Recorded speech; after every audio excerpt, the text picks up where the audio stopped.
for nearly 4 decades, and we are funded through the generous support of those willing to stand up against crime. Join our ranks by visiting ChampaignCountyCrimeStoppers.org and donating today.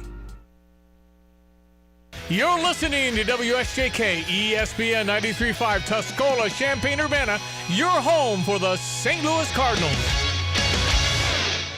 That it was an overload of the system, right? There were so many simultaneous fires that happened at once. There was multiple firefighting resources that were utilizing and using the water system to put out these fires, and it put a strain on the system. Earlier, President Biden telling California officials he thinks they're getting a bad rap about the fire hydrants, calling the fires and winds unprecedented. The two largest fires have destroyed more than 10,000 homes and other buildings, killing at least 10 people. Sentencing day for President-elect Donald Trump, telling the judge in his New York hush money case it was a witch hunt aimed at influencing last year's election. The fact is that I'm totally innocent. I did nothing wrong. Judge Juan Merchan telling him immunity protections can't erase the jury verdict for falsifying business records, but the sentence is unconditional discharge, meaning no jail time, probation, or fine, as the president-elect prepares to take office and appeal the convictions. A surge in hiring in December. The unemployment rate declined in December and job growth increased. There were 256,000 new jobs created last month. However, November job growth was revised lower from 227,000 to 212,000. Fox's Jenny Cosola, the report fueling renewed inflation fears on Wall Street. The Dow down 696 points at the bell. America is listening to Fox News. So this new dose is, well, nope, that's not it. The price is nowhere to be found. Mr. Green? Hi, it's all good. We've got this. This is not just help from a Walgreens pharmacist. Oh, new prescriptions. Cool. Let me check to see if these are the lowest cost options covered by your Medicare plan. Oh, that's great. Thank you. This is someone supporting you every step of the way. Chat with a pharmacist today to find help saving. This is the human kind of help. Walgreens. Oh no, stomach issues again? Stomach issues? Who are you? Your pancreas. I could be the real reason for your diarrhea, gas, bloating, stomach pain, or loose oily stools. I thought it was my stomach. People often do, but any of these symptoms could mean having a condition called exocrine pancreatic insufficiency, or EPI. With EPI, the pancreas doesn't release enough enzymes to break down food, but EPI is manageable. Use the symptom checker on identifyepi.com and speak with your doctor. That's identifyepi.com. Sponsored by AbbVie. A U.S. intelligence review finds no link between a foreign power and a medical mystery for government officials. Several different intelligence agencies looked at cases of brain injuries and other symptoms of the Havana syndrome, concluding the mysterious illnesses suffered by diplomats and other officials are very unlikely linked to a foreign power. Two agencies, though, did reach a different conclusion, alleging a foreign power could have developed or used a weapon capable of causing the reported injuries. The agencies making that claim were not identified, and they did not find evidence linking any specific issue to a foreign technology. In Washington, Ryan Schmelz, Fox News. Some of the injured are convinced the injuries were caused by an attack, possibly by Russia, and accuse the government of a cover-up. Inauguration day for Venezuelan President Nicolas Maduro, sworn in for a third 6-year term, despite international condemnation of his recent re-election as illegitimate. Opposition leader Maria Machado calling the inauguration a coup. Donations keep flowing to the Trump inaugural fund, with more big names in business pitching in. The latest are Boeing and Google. Each company has given $1 million to President-elect Trump's inaugural committee. Google's donation, they're also going to get a live stream of the inauguration on YouTube. Google and Boeing have donated to other presidential inaugural funds. Boeing says they've donated $1 million for the past 3 inaugurations. So business as usual, apparently. Chevron also joining the list, but they will not say how much they've given to the fund. But that list, it's very long. As a reminder, Meta, Amazon, Uber, all contributed to Trump's inaugural fund. Car companies, Toyota and Ford, also in that list. They have each given $1 million. Fox Business's Madison Allworth recapping the sell-off on Wall Street, the Dow tumbling nearly 700 points. The S&P and the NASDAQ also dropping more than 1%. I'm Lisa Brady, Fox News.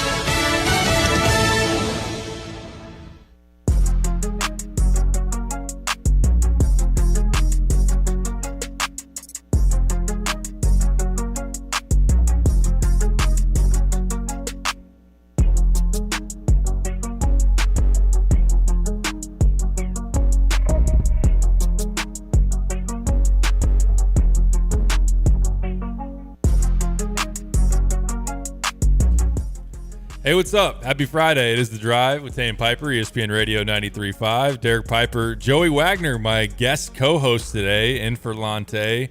Couldn't quite pull off the 5-day week. We do, of course, rib him about that at almost every occasion that we can, but it is snowing outside. He's got a trip to Effingham for a basketball game, and very much appreciate and look forward to the opportunity to hanging out with Joey here in studio to talk a variety of topics, a lot to hit on with my good friend. We got Illini basketball, both men's and women's. Big win for the women last night. Illini football, Citrus Bowl win, working the portal, big returnees for sure, and the like around the NFL playoffs. We want to dabble with that. Mr. Packers fan over here can talk about a team that's actually in it, and college football playoff as well. So what's up, Joey? Thanks for coming and hanging out, man. Hey, thanks for having me, man. It's fun to come in. It's the fun part about Lon's struggle to put five straight games, 5 straight days together here is to be able to come in and hang out every once in a while. No doubt. Lon's safe trip to his travel to Effingham to watch Mount Zion, which is a really good basketball team. For sure. It's a fun team. They were in Pekin for the holiday tournament over the break, so I gave Lon some tips, place to find maybe a cold beer if that were his plan, and he had already had that figured out. Which we know. Surprise of no one. We do know that is usually in the plan for him, and he does it well for sure. But yeah, JC Anderson, who we had on the show a couple of weeks ago. I know that both Andrew and JC a little banged up, but have been playing through some minor injuries. I think JC a little bit of an ankle, and I don't know exactly what Andrew's was. It was kind of like a hip or somewhere in that area that's been bothering him a little bit. But JC very much on the mind of Illini fans for football reasons, for obvious reasons. Yeah, Illinois is doing, I think, a pretty good job with him. I caught up with him. Basketball game on Wednesday. He was on campus, second time in a month, and just it's a really big priority for Brett Bielema in Illinois. That goes without saying, and I think Illinois has done a good job under Brett Bielema. Those Central Illinois kids, and Braden Trimble being one, Caden Fagan, Aiden Lawfrey. J.C. Anderson's a big test, and he's got everybody in college football on his radar here. But I think Illinois, Brett Bielema, Robbie Disher have done a really good job over the course of the last year with him. Coming up next hour, we'll talk about the Citrus Bowl victory. I want to pick Joey's brain a little bit about that. Luke Altmaier returning, which we've known here for a little while, but Gabe Backus, Xavier Scott, J.C. Davis, all announcing those decisions, some additions in the portal.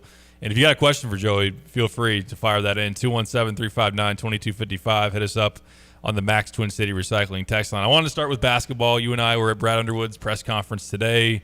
You turn around and have another one at home here coming up 11 a.m. tomorrow against the USC Trojans, who you look on KenPom, they're projected as one of the bottom feeders in the Big Ten. It is year one for Eric Musselman, an entirely new roster. They did play competitively, though. Both of their last 2 losses up at one point at Indiana, ended up losing by 13. They lost at home to Michigan by 11, much better than UCLA fared in that one, and in a Michigan squad that is right there right now with Illinois as a Big Ten title favorite. But man, the Illini, 5 straight wins. Brad has talked a lot about momentum and trying to chase that. They have certainly captured it at this point in time. Very much expected to win 6 in a row and then go into a huge week next week where you and I will be on the road for the game at Indiana on Tuesday, and then in East Lansing next weekend, down in Sparty Land, the Izzone. And KenPom says that game against Michigan State on the road is the only one over the next 10 that Illinois is expected to be an underdog. So, Joey, what's been your thoughts, your vantage point of a 93 or not 93? Oh, it felt like it. A 39-point win against Penn State, 91-52, and just what they've trended towards over the last few weeks, starting with bragging rights. Yeah, first we should probably give the Kasparis Yekashonis update. Right. Yep, good call. The non-updates, the game day decision for him. We don't really know what that's going to look like. I don't know. I mean, USC is rebuilding. USC is trying to figure it out early here. If this is a game you think you could get by without him and then go into what you mentioned to be a big week, I wonder if that would be appealing for Illinois to consider, because next week is kind of one of those statement weeks that you can make with two games at tough road environments to go win. But, Derek, the light turned on for this team, and I think that has been the thing that I thought it would be a little bit more of like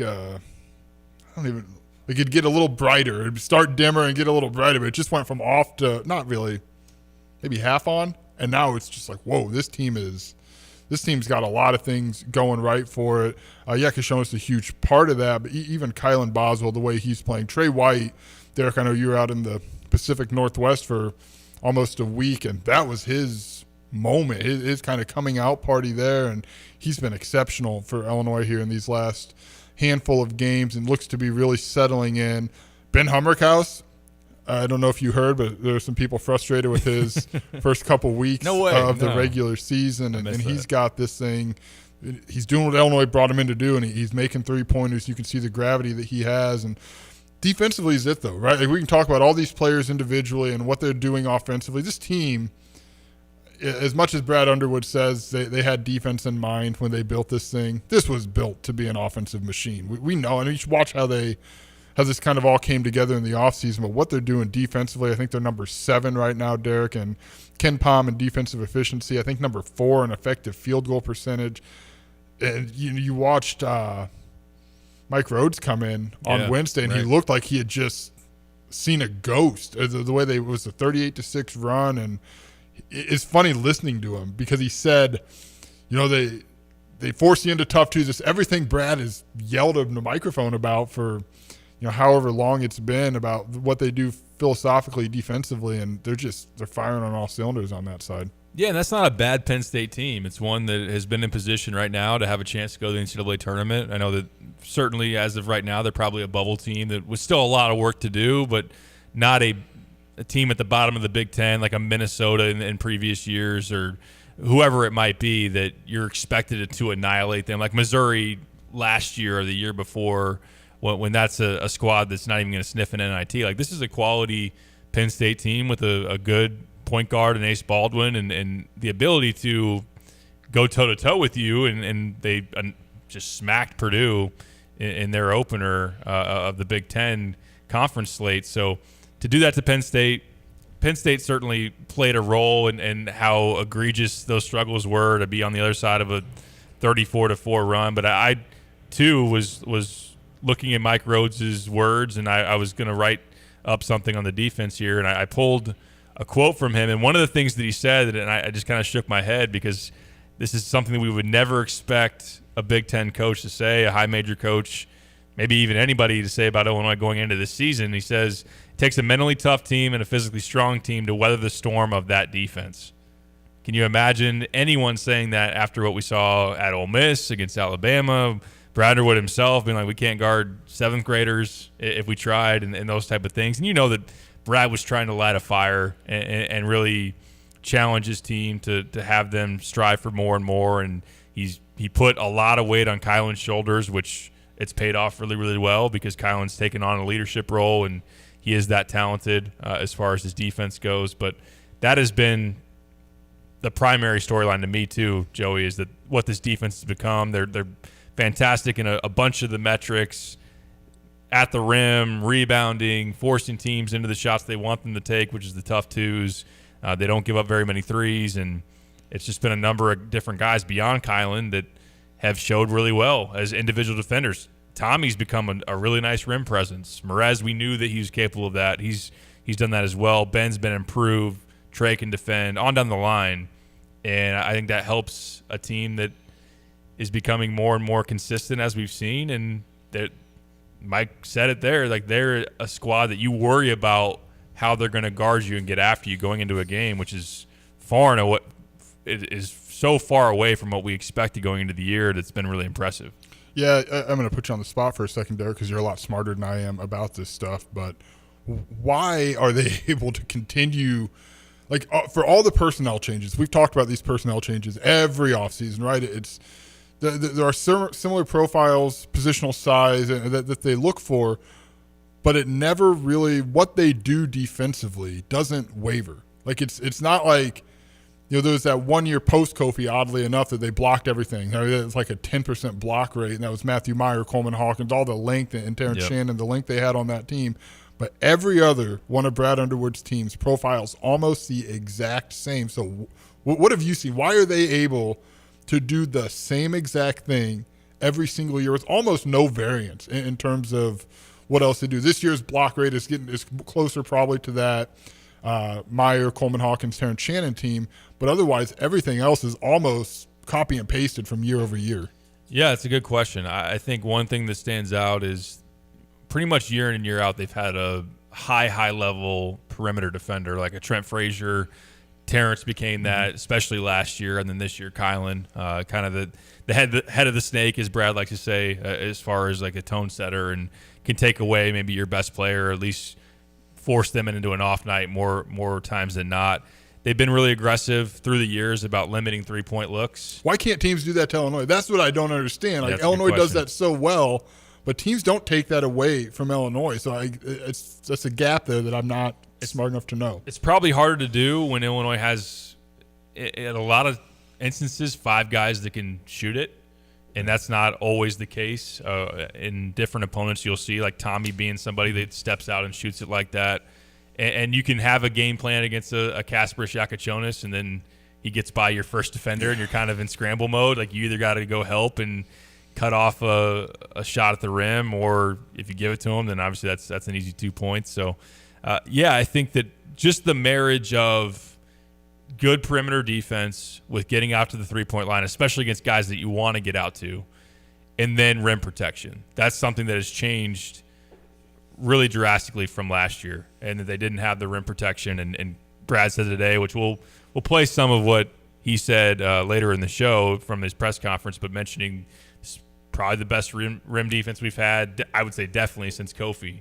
And that's something they've been able to have really not only at the 5 spot, but also at the 4. Like Ben, it gives you some of that, and Trey, if he's going to play there, and just in general, a lot of size. So I've also just been impressed with their execution of the game plans, like letting guys who clearly, you look at their percentages, whether it's Carter Gilmore on Wisconsin, or the 7-footer, the transfer from NIU playing on Penn State, or I know Alabama, they let Grant Nelson shoot threes, and ultimately that burned them a little bit. But for the most part, they make good, smart gambles of like, we'll welcome these players to shoot the shots because that limits the amount that other guys can take. And that strategy has worked out a lot. And that's not to say this is entirely new, but they are making few mistakes within that game plan.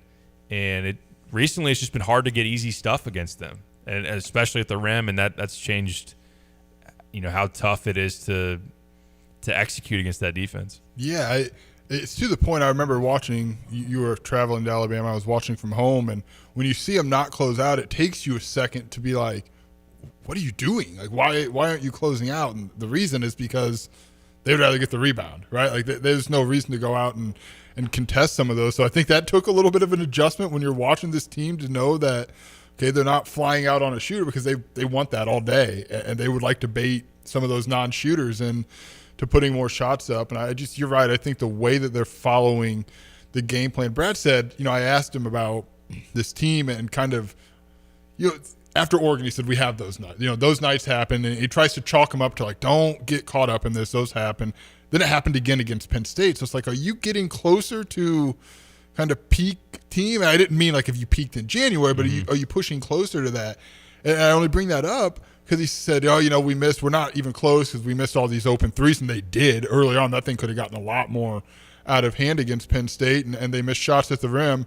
And then he said like it was some sort of just awful. He's like, we had 6 scouting report mistakes over the course of the game. That's not a ton, but that's just kind of gives you a frame of reference for the way that they're executing these scouting reports. That 6 inside of that building, even Brad's a perfectionist, and 2 would probably be too many in his eyes, right? But to bring that up, it's like, it's not a horrible amount. No. But of course, when you win by that margin, if you're Brad Underwood, you're not going to go up there and have a parade bring you into the press conference and let your team think they've arrived. And Brad's really good about that. For sure. But I just thought that was interesting that like 6 made it sound like it was the end of the world, and I don't know that it is. No, that's a good point. And I think Brad always, as we both covered him now for a long time, has high standards, even in points in a year where his team might be fighting it a little bit, or understanding that.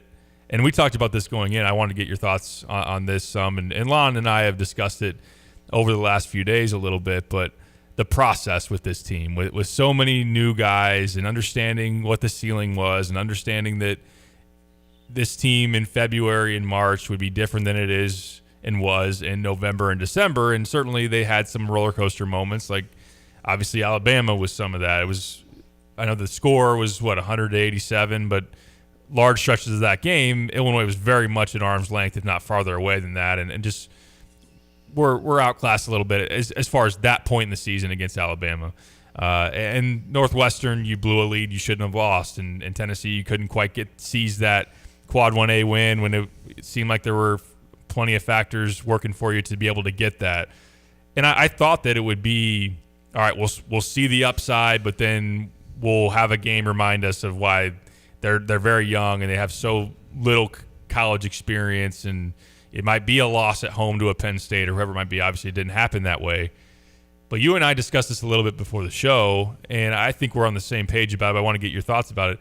Is it time to put the idea of the process away? Like, are we at that point now that they've won 5 in a row? They should win 6 in a row coming up tomorrow against USC, and all the analytics say that they're a top 10 team in the country right now, and very much a Big Ten title favorite, one of it, right up there with Michigan. Joe Lunardi, I think, came out with his bracketology today, and Illinois is a 3 seed. And I think that is really starting to calibrate the expectations of this could be a Big Ten title winning 2 seed in the dance, maybe even potentially a 1 seed depending on how it goes at the high end. But at the very least, it looks like Brad's once again in line to get like a top 4 seed in the NCAA tournament. And maybe the steam they've picked up puts it in position where we're just looking at this as a really, really good team, and you can kind of throw the process out the window. Not to say we'll be smooth sailing, but where do you land on that? Yeah, I think next week will tell us if they go in, because they pass the analytic test, and like 92% of the time they pass the eye test.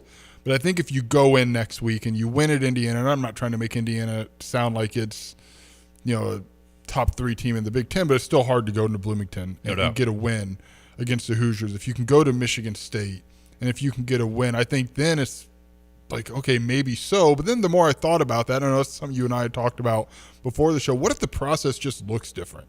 Like we assumed coming into the year, and was the case early in the year, that there would be these big highs and these big wins where it's like, oh my gosh, this team is exactly what they've envisioned, your Oregons of the world, your Penn States of the world, right?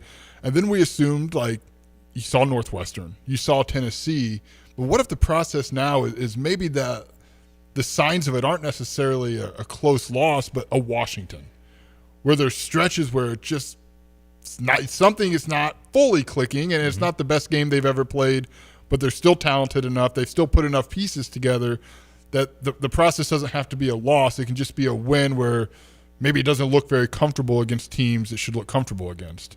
No, that's very fair. Yeah, I mean, and that's still an example of a trend that hasn't entirely gone away, although Penn State was a good step in the right direction to start just stepping on the throat of somebody that you're up big on. Like whether it's Missouri, which you won, but you did blow a big lead pretty quick. It was a 10-point lead, and then all of a sudden Missouri's leading on you 2.5 minutes later. Northwestern, you had a double-digit lead that you let slip, and then Washington, you're up 17 in the first half. Still a lot of ball game left, but then to have it be tied late and have it get a little sweaty there. So I agree with that. I think that both parts of it, very much next week is the real put to the test of how legit they are at the very top of the food chain in the Big Ten, how legit they are in a rare air of college basketball in general. Can we start to just view them as a legit Final Four contender? And I think we'd still maybe have seen enough, even if they drop one, whether it's at Indiana or at Michigan State. Like the ceiling would be to get to a Final Four and see what happens from there. But outside of that, maybe you're right that it is recalibrating your home against Northwestern, and even though you want to put the hammer down on them, and you owe them a little bit for sure, that maybe that's a tighter game again. You didn't play your best basketball, but it's interesting. And I think we've said in the past that defense allows you to be more consistent and maybe look. And even Ben Hamrickhouse said this after the game against Penn State. Brad mentioned it again today. It does feel like their floor is heightening. I think it's been interesting they both mentioned that.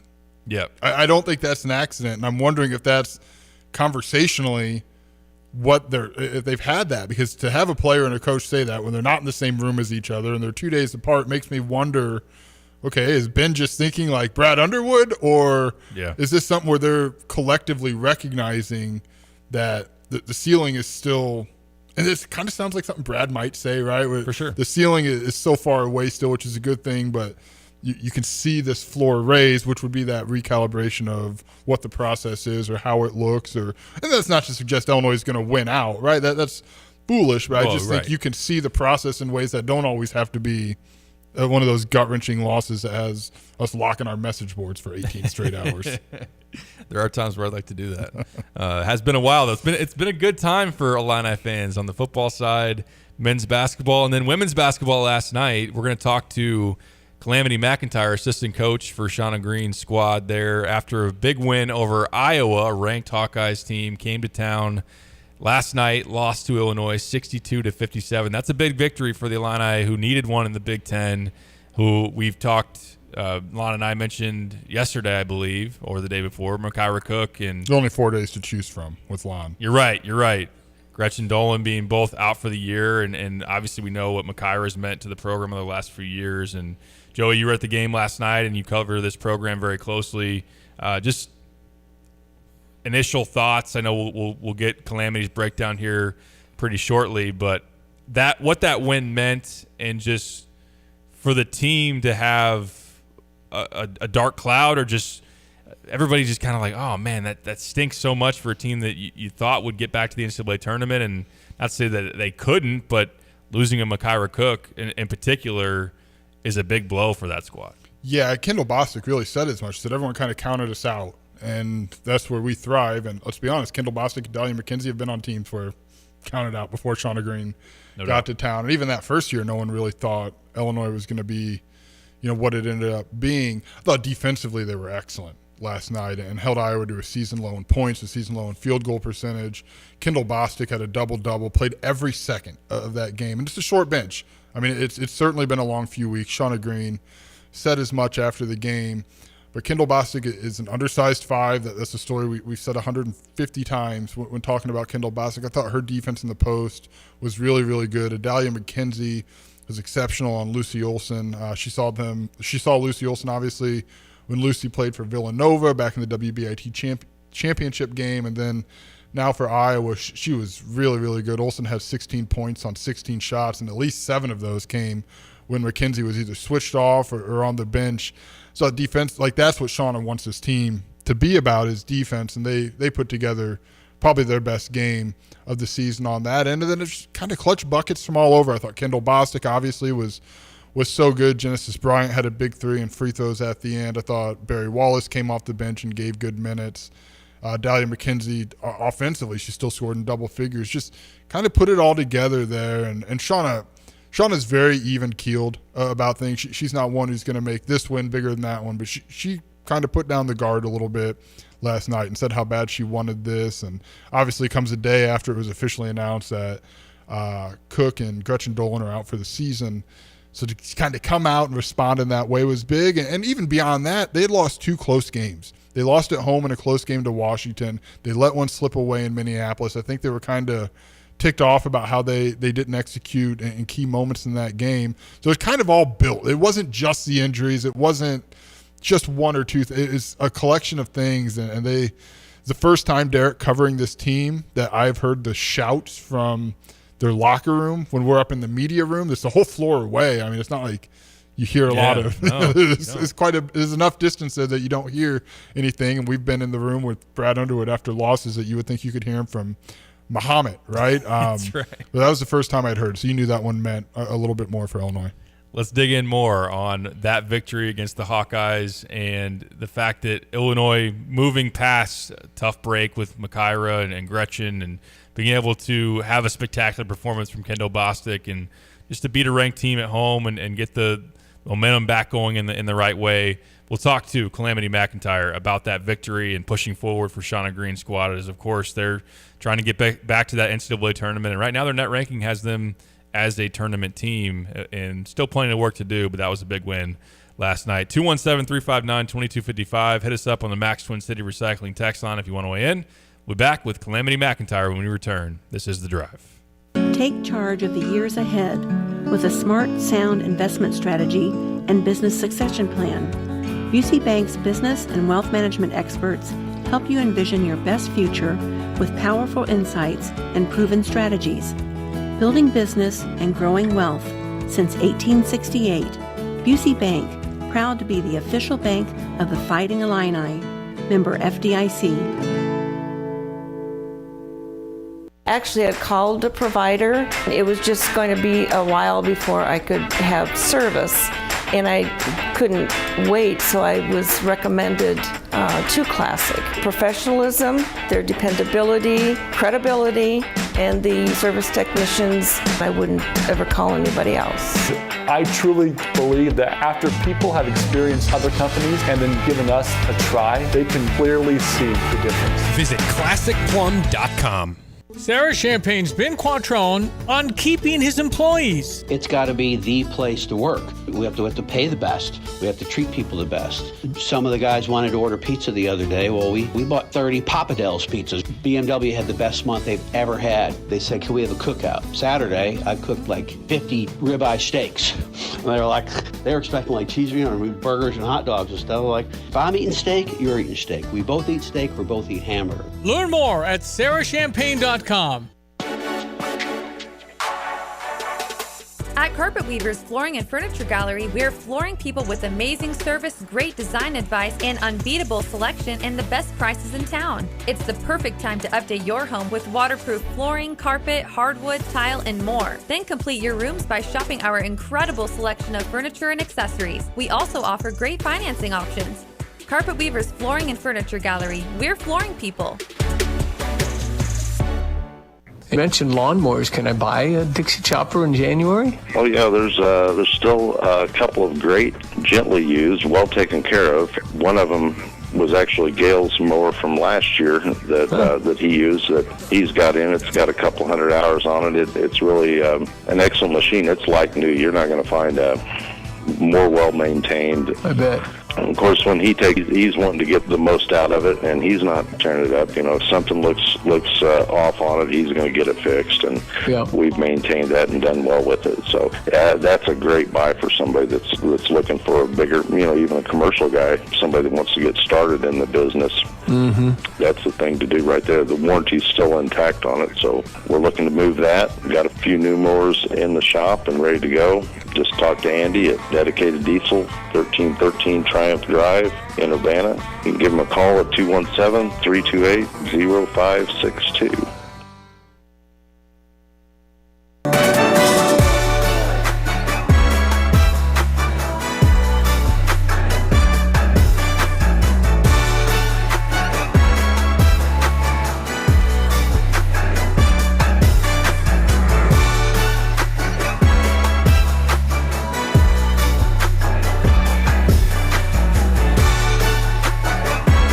Back on the Drive with Sam Piper, ESPN Radio 93.5. Continue to file in your text, 217-359-2255 on the Max Twin City Recycling text line. We'll get to those momentarily, but first, let's continue to talk about that big victory last night at State Farm Center. The Illini women get their 12th victory of the season. They beat a ranked Iowa team. Fans around here will appreciate any and every victory over Iowa, and we know that's a really good program. In Illinois, pushing that momentum forward and getting a victory that you feel like will stand up pretty well on Selection Sunday. So let's talk to Calamity McIntyre, friend of the show, joining us now on the Tapman's Towing phone line. Calamity, how you doing? Hey, doing pretty well. How are you guys doing today? We're doing great. Calamity, it's Joey here. Was kind of a big win last night. First time I've ever heard the cheers from the media room, from the locker room, so I know that one meant quite a bit to you guys. And I know Sean had mentioned it's obviously been a long few weeks, whether that be a couple close losses or some injuries. So what did that one mean for you guys as a team last night, Calamity? Yeah, I think we're always so focused on, the now and being where your feet are and the next game. But a season is long, right? And there's a lot of ebbs and flows and ups and downs within a season. And so for us, I think it was just taking what we had learned from those previous two losses and really trying to learn and grow and apply as a unit. And we were glad that we did that, and we were glad that we were able to really execute in the fourth quarter They really applied some things that we worked on in between the Minnesota game and the Indiana game, and the Iowa game. So we were really, really pleased with the execution and just happy for the team overall. I mean, we are down a couple bodies, and these guys that are playing are out there fighting and clawing and doing their best, and we appreciate how locked in they've been and continuing to grow as a team. Look, I want to get to the defense. I want to get to the way that you guys executed in the fourth quarter, but can we have like a minute Kendall Bostic appreciation? She played all 40 minutes, and another double-double.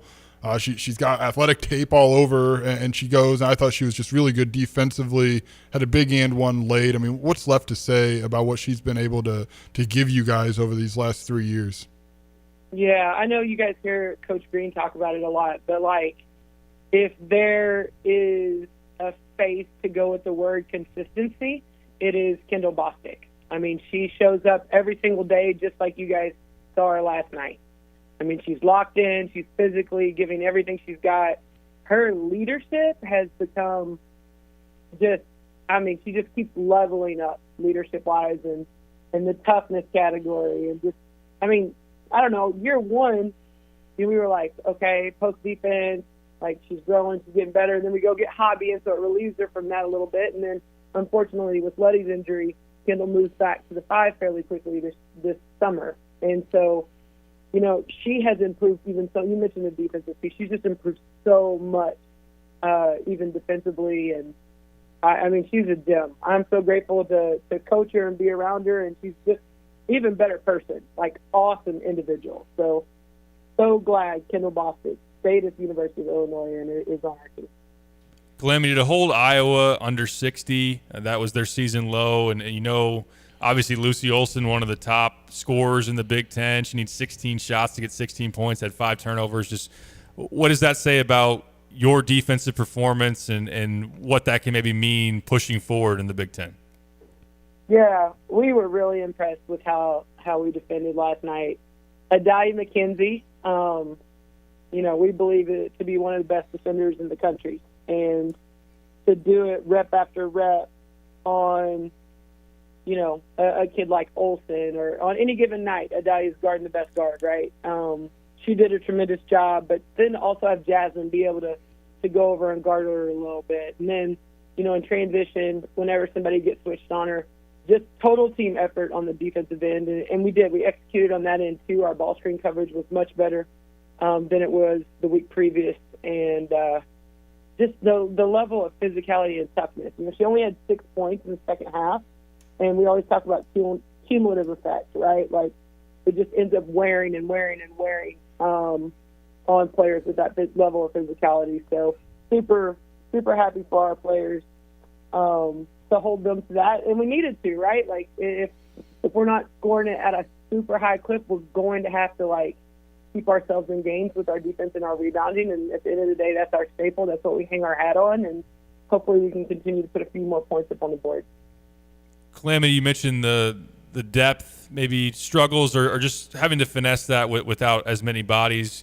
But in that second unit, Barry Wallace gives you a little bit of a punch off the bench. Seems like the last few games, obviously the shot making is something you can see in the box scores. But where do you think that she's at as her acclimation process in the Big Ten? And has this been a step forward here recently for her to step up in some of those bigger games that could, of course, pay dividends in the coming months? Who are we talking about? Barry Wallace. Oh, Barry. Oh, Barry's a gem. As a freshman, and I know you guys watch a whole lot of sports and a whole lot of basketball, so I'm not telling you anything you don't know. As a freshman, just the more experience you can get, the better, right? And she is getting a ton of reps in practice. She's getting reps in games. Her ability to score, her hands are really, really soft. She has a great soft touch around the rim, great shooter on the perimeter. She's learning different angles on defense and learning different coverages, and the game isn't moving nearly as fast for her. Every once in a while it'll catch her, or a situation will come up that I was watching film with her the other day, and I said, don't worry about this. This is the first time you've ever been put in that situation. You'll learn from it and be better. So just her ability to learn and try to apply at a very high clip. We love her. We trust her. We have a lot of. She can play multiple positions. She can go in, play the 4 for Bryn, relieve Bryn a little bit. And sometimes we can slide her to 4, and if we can ever get KB a break, if there's a situation, Bryn can slide to the 5 for a second. Hopefully, we can continue to bring Haven along a little bit, and see if Corey Allen can give us some really quality minutes off the bench as well. So it's all hands on deck, trying to do the best we can with what we've got, and very impressed with our young women for stepping up to that challenge. Calamity, I know you mentioned the late game execution and how much better it was against Iowa than it was at Minnesota. What did that look like in those couple days between games? What did you emphasize? How do you guys feel like you're able to take such a big step in that department? Yeah, well, Joey, with our numbers, we have to be very choosy with what we're doing with our practice time, right? And how long we're going. And so we're trying to be really strategic and mindful on, okay, we can't get better everything at once. What are some things right now that we need to spend time on these 2 days of practice? And we really did a ton of breakdown work within our offense with just spacing and timing and emphasis on talking and screening. Little things, like really making sure every single person's on the same page with what we're running and that everybody's where they're supposed to be before we run that play, especially down the stretch. So we spent a ton of time on that over those 2 days, as well as some defensive things. But just little details, even going back and watching it on the film last night and this morning, we just were able to do the little details better in the game yesterday, which was able to kind of get us over the hump within that. But a lot of it had to do with communication, timing, screening, and spacing in our offensive system. How are you guys growing as a coaching staff? When you said you got to be choosy in this way or that way, like how has this challenged or stressed you to grow in ways that, maybe things are different than you would have thought they were going to be a month and a half, 2 months ago? Yeah, that's a great point. It'll make you get real creative. But that's the one thing you try not to do is go, well, we were supposed to have this, or we don't have this, or like you focus a whole lot on what you do have, what they can do, what we're really good at, and then try to get creative within that stuff. We've put in some new sets recently that we've never ran before, and our whole offensive package as a coaching staff. We're searching for new ways to get players to their spots. We're doing stuff to move the defense around a little bit and then hit them to try to stay on offense a little bit longer. Defensively, we've done multiple different coverages and talked about different lineups and what we're going to do defensively with each lineup. And we're getting real creative over here. And you also have to go, okay, hold on. Like, stick with your principles, stick with your, we don't need, can't change it all. But just what little tweaks can we do in the meantime that will help this current team? And we've spent a lot of time together lately as a staff trying to figure out what those things are. And Coach Green is an amazing leader when it comes to adversity. She's a great culture builder. The players believe in her. She's a great, phenomenal leader to our staff and our team. And so she's spearheading that, and extremely grateful to work for someone like her who can just take the bull by the horns and let's go. We're pushing forward, we're moving on, and we're going to get this next one, and that's always our focus. Well, listen, Calamity, I know you have a couple new faces, of one and then another on the way, and Erica Finney and Sierra Parchment who are reclassing and redshirting, and I already asked Shauna, and it doesn't sound like they're going to play this year, right? But what can they get from this when they come into the heart of a season?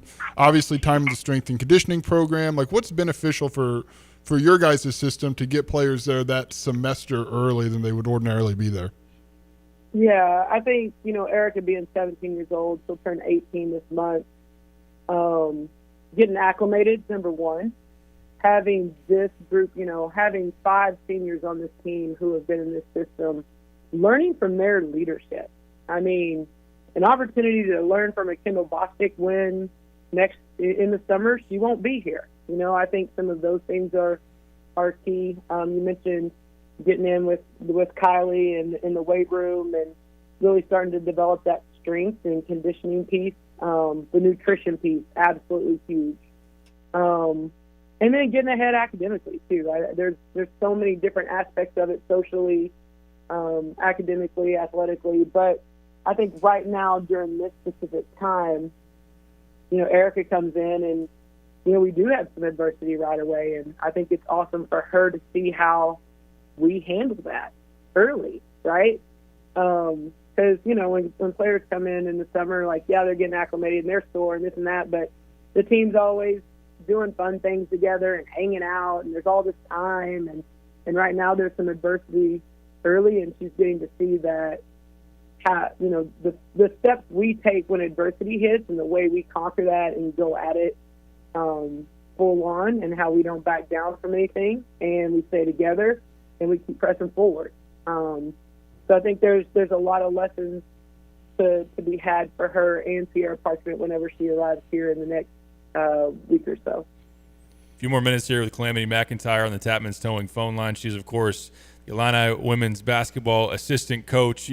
There's a great answer there about Coach Green's leadership, and you're speaking about the culture that's established there to where you can navigate the waters of adversity. But it's not like you had just lost Makari. You, of course, have been without her for a month, but to have it finalized that she's not going to be there at any point the rest of the way, and just knowing how big she's been to this program, is there anything about the locker room that you noticed to where expectations didn't change? You didn't allow that to drive off course or to change what you have your sights set on, big picture?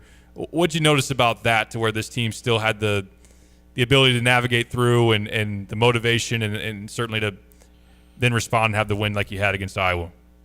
Yeah, absolutely. I think some of that comes with having a more veteran group.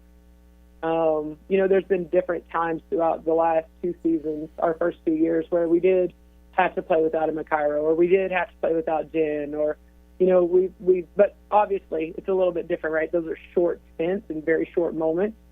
But I think it's been, I don't know if easier is the right word, but for lack of better terminology, I think it's been easier for them to adjust just with having an older group, right? So we've got those other 4 seniors who have been in the program and have seen success and know what it looks like and knows Coach Green's mentality and knows the steps they need to take leadership-wise to keep moving forward. In our locker room, our players, 1 through 14, they are tight-knit, they are close, they love each other. So a little bit of it you start doing for each other too, right? Like no one planned this, no one thought it was going to happen. Well, this is where we're at, and they've just continued to stick together and move forward, and they're doing some things to try to figure it out as well. They're spending a lot of time together over this Christmas break. I mean, they did the last 2 off days. They've all been together. They had a potluck and they had a movie night, and they're spending time together and continuing to build on the chemistry that we have. So I just give them all the credit in the world, because when challenges arise, this is what you want. You want to teach these young women to stand up to it, face it, hit it head on, and if they're able to do that in college basketball, they'll be able to channel that into the rest of their lives in the future. So that's what we're here for. That's what we want, and we're extremely proud of them for doing that. All right, Calamity, we'll get you out of here on this and have a little fun. I think it's called a gritty. I'm not very hip or cool, so I don't really know if I'm right on that. But how would you grade Shauna's dance there, and who do you think maybe taught her that to get it to where it is? Well, year 1, Mateo taught her son. But I don't know if you guys know, but Coach Green is a betting woman whenever it comes to win. And so I believe there was some influence by the players on, if we win, she does this. I was not privy to all of those conversations, but I do know whenever I walked in the coach's locker room last night, Coach Green was stretching, getting ready to go into the locker room. And that's where some of I know you said you heard us from the press room, that's where some of that came from. They were very excited about how she did. But I'm going to give her a 10 out of 10 because better her than me, and really, really proud of her for getting in there. And she'll if she said she's going to do something, she's going to do it. So she told them what the deal was, and she delivered after they delivered the big win. So all fun in the locker room, great vibes, and I'm a 10 out of 10 for Coach Green's gritty last night. Calamity, we appreciate you. Congratulations on the big win. Thanks for giving us some of your time here, and we'll catch up soon. Absolutely. I appreciate you guys having us, and ILL. I to the fans out there. Appreciate you, Calamity, on the Tapman's Towing phone line. We figured that we'd, echo that back for those out there that certainly were saying it to her, and they should be after that big victory coming off of a win against Iowa. And we'll tip it up again next week at Indiana. Then they'll host 20th ranked Michigan State at home on January 19th. So I was looking down the schedule, Joey. I didn't realize, man, that West Coast swing for the women's side at number 1 UCLA, at number 4 USC in late February. 2 of the Player of the Year candidates. It's so different, right? Like in the men's side, it's like, all right, get out of the Pacific Northwest. And obviously USC struggling. UCLA would be a challenge for that. That California swing for the women's is tough. Can we start betting on, like, if we do something good in our jobs, like we gritty through the food line at whatever place is foolish enough to still feed us? Those are few and far between, I will say. As someone that's hit the road here even recently, I'll do it through Wendy's. That's usually our go-to stop. We can do that. Yeah, are we? Do you go to Iowa this year at the biggest truck stop in the world? All right, same thing. Same deal. It's the same path. I shouldn't say it's the same thing. So yeah, we gotta stop through there. We might have to branch out a little bit. I don't know if I can pull off the gritty though. Oh, I know I can't. But yeah, that's part of the enjoyment, right? It won't be a pretty performance, but it'll be something you'd have to do. Think that'd work? Yeah, let's do it. Maybe I think there's a buffet at that truck stop that we've just never taken the time to stop at. Park me through there. We'll have a good time. Should I do it at Nick's English Hut after maybe Illinois, Indiana? I've never been there before. No, I'm just kidding. That's one of my favorite spots. Great pizza. Well, we've had there is the pizza. Sink the Biz. I've heard of this game. All I know is the pizza, Derek. That's all I can. Yeah, right. I tell you, Brett Barron stinks at that game. Hope you're listening, Brett. I do too. Miss Brett Barons. I know, right? We need to call him up. Let's cold call him. I thought about it. I thought I'd text him, answer your phone. We're coming in and talking to you. People want to hear from you. Want to know how life is out of the field. Yeah, man. No, we love Brett and appreciated our time on the road with him. All right, 217-359-2255. Hit us up, Max Twin City Recycling text line. We've got some thoughts that have been weighed in on as well. Questions for Joey on the football side, recruiting in the portal, expectations for next season, all of that. We're going to pick Joey's brain here coming up next hour. We'll talk some more basketball as well and hear a little bit from Brad Underwood, who spoke to the media today. We'll be back. This is The Drive. The Urbana Park District Health and Wellness Center is open. Located at 2002 East Washington Street in Urbana next to the Brookins Center, the Health and Wellness Center has 2 full basketball gyms, pickleball courts, a walking track, weight and cardio rooms, a fitness classroom, and a meeting room. Buy an annual membership for unlimited access. For more information, call 217-255-8601 or visit urbanaparks.org. Urbana Park District, you belong here. Hi, I'm Tyler Weaver, president of Carpet Weavers Flooring and Furniture Gallery. It's time to come home to Carpet Weavers. We don't want you to just like your new floors. We want you to love them. From waterproof floors and carpet to furnitures and design advice, we've got a team of experts on your side. We'll get you the best price and the best quality products. And complete your home with furniture and accessories. Buy it all with free financing too. Come home to Carpet Weavers, where floors, furniture, and family meet. You've changed thousands of diapers, played hours of peekaboo and duck duck goose because you do anything for your kids. That's why it's so important to protect them with life insurance from State Farm. State Farm agent Kurt Lenschow will help make it easy and affordable to help you protect your family no matter what the future holds. Because for the people you do anything for, life insurance could mean everything. Call State Farm agent Kurt Lenschow in Champaign-Urbana today. Like a good neighbor, State Farm is there. Welcome to Dick Van Dyke Appliance World. Hi, I'm looking for a refrigerator. When you buy from us, you get the whole store. Oh, yeah, well, I just need a refrigerator. Don't need the whole store. But you get it, the whole store. My kitchen is only about this big. You get me. Hello. All those delivery, installation, and service technicians in back. Wow, all those people? The Dick Van Dyke 5-10-year protection plan, which means in the unlikely event something goes wrong in the first 5 years, your repair cost is nothing. Nothing? 10 years parts coverage on the major components. Looks like I'm getting more than a refrigerator today.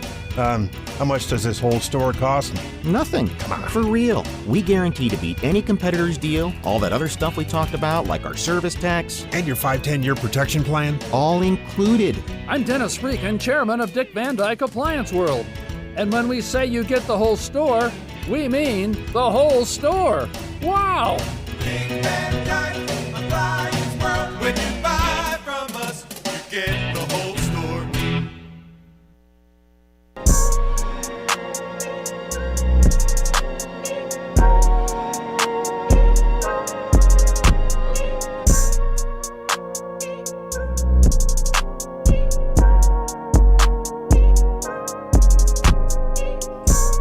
Back on the drive with Sandpiper, ESPN Radio 93.5. Let's get to Matt's text here on the Max Twin City Recycling text line. Have you thought about the fact that the Big Ten could really win back-to-back national titles in football? Has that happened before? Also adds, to me, I could be nuts, but the Big Ten football doing so well and how much of a grind Big Ten basketball is, that the Big Ten is more in the hunt for national titles. I think, Matt, was it him or somebody else added...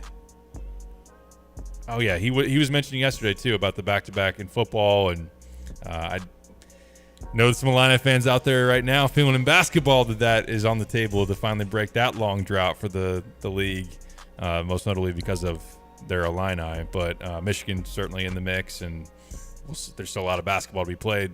Joey, did you watch some? I know you were covering the women's game last night, but Penn State goes down, but Ohio State could still bring that home for the league, and of course Michigan last year, maybe Ohio State this year. What do you think about that? Yeah, I mean, I think Ohio State's obviously the roster is incredibly talented. That Michigan loss seemed to have really irked them, and they've come out and just been a freight train here in the playoffs. I guess you get kind of so caught up in the day-to-day. I hadn't zoomed out and thought that the Big Ten could be in that spot. I think it is truly a power two, right? Because the SEC basketball, every time you turn on ESPN, you're hearing all about how good that conference is. And it's a good conference. But then what would have surprised you more back in August, Derek, if I would have told you that a Big Ten football team would win a national championship or that a Big Ten basketball team will win a national championship? I think basketball, because it's been so long. Yeah. And we knew Oregon was going to be – now you got to factor them back in too. Yeah, we knew right. Oregon was going to be really good. Ohio State preseason-wise was highly, highly thought of as well, and that maybe those were even the two best teams in the country. I know Georgia was highly, highly thought of too going into the year as well. But yeah, I'd still set it at basketball, especially because it's post-Zach Edey window and didn't know if this league had an elite team, which Illinois could be one ultimately. Michigan could be one. Michigan State's better to this point than I thought. I wouldn't characterize them as a national title contender or a Final Four contender as of right now, but they are trending in a really good direction as well. And, yeah, I mean, I definitely would be more surprised by basketball, but football it's impressive. And we were talking yesterday, would you be okay with, which we know it's not going to happen, a Penn State versus Ohio State in the title game? And I thought it would be a little boring in terms of a matchup we've already seen, but at the same time I'd appreciate knowing that how angry they probably would be down in SEC country, and that being a counterpunch to all the anti-Big Ten talk that was out there, at least beyond the top tier, which you can have opinions about, but the Big Ten fared pretty well in bowl season.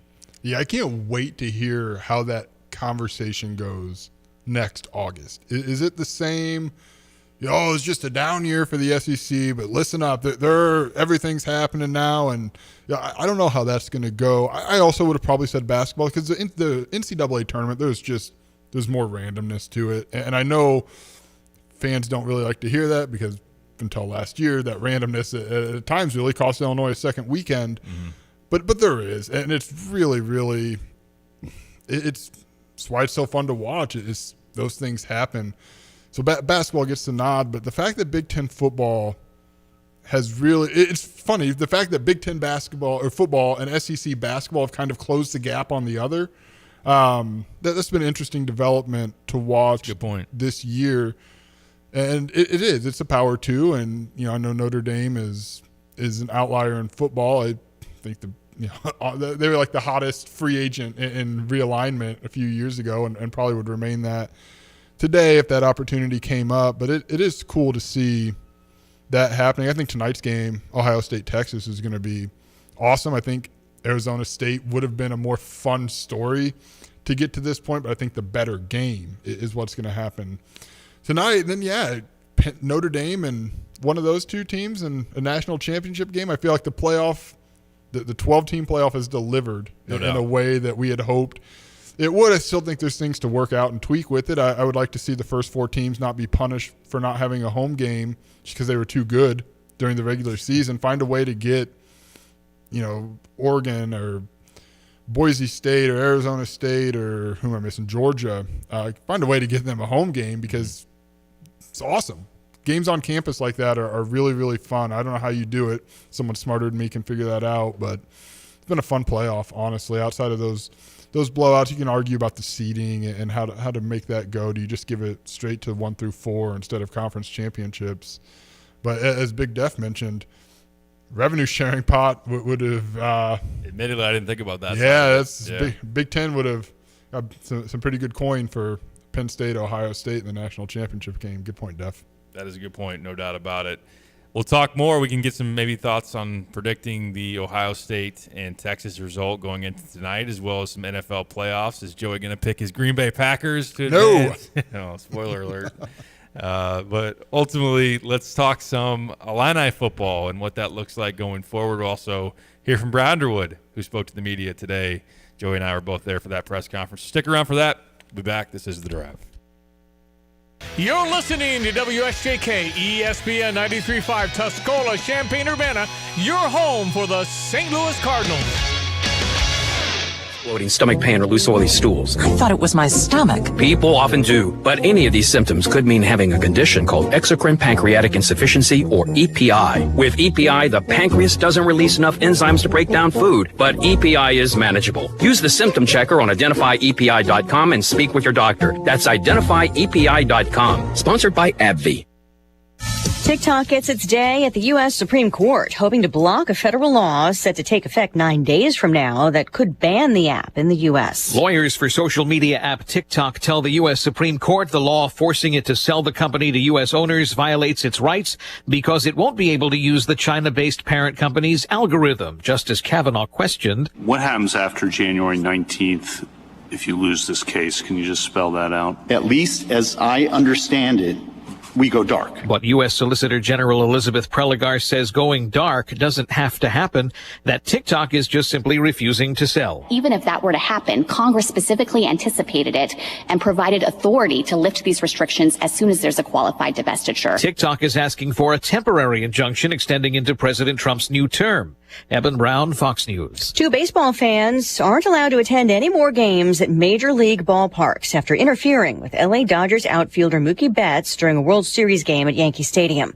The league notifying the 2 men of the ban in a letter this week, telling them their conduct posed a serious risk to the health and safety of a player and went far over the line of acceptable fan behavior.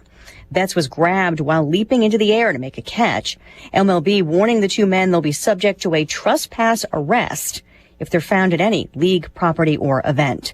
President Biden will leave office with lower approval ratings than his most recent predecessors. About 1 in 4 adults calling him a good or great president in a new AP Nork Center poll. That is a lower figure than President Obama had when he left office. At the time, about half of all Americans said his terms were good or great. And about 1/3 of Americans assessed President-elect Trump's first term is good or great. Fox's Jared Halpern, voters under age 30 least likely in the survey to rate President Biden as good or great. I'm Lisa Brady. This is Fox News.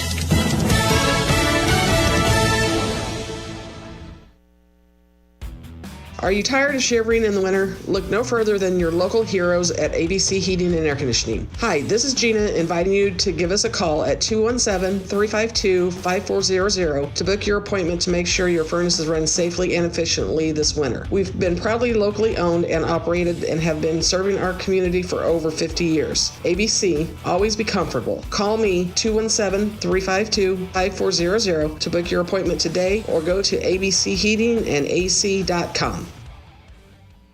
We all have a mission in life, something that drives us to explore, to grow, to love. And when we discover it, we're made whole. At OSF Healthcare, we want you to be the best you possible. We're here for you on your schedule to make your life just a little bit easier. Whatever your mission is, we're here to support it. Your life, our mission. Learn more at osfhealthcare.org/mission. Illinois basketball season is underway. Single game tickets to see your Fighting Illini at State Farm Center are on sale now at fightingillini.com. Great seats are still available. Lock in your tickets for big games against Big Ten opponents before they're gone. Don't miss your chance to see the winningest team in the Big Ten Conference over the last 5 years. Be part of the atmosphere and get tickets at fightingillini.com. The St. Louis Cardinals Caravan is coming, and join your Cardinal affiliate at Stevie J Broadcasting, ESPN 93.5 on Friday, January 17th at noon for this free event. Doors open, by the way, at 11 at Hilton Garden Inn. That's 1501 South Neal in Champaign. It's a Cardinal Caravan, and it's free. The program starts at noon. Join us for this free event. The Cardinal Caravan, 11 a.m. The doors open. The program at noon. Autographs will be available afterward. Raffle tickets are sold. Kids with items to get autographed are top priority, and we'll go through the line first. Our guy, Mike Claiborne, will introduce the players and some alumni as well, including Xavier Scruggs and Ricky Horton, who, of course, you hear on the call. January 17th, you can learn more at cardinals.com/caravan. It's the Cardinal Caravan, Friday, January 17th at the Hilton Garden Inn, 1501 South Neal in Champaign. It's free. Come out and join us. Go Cardinals!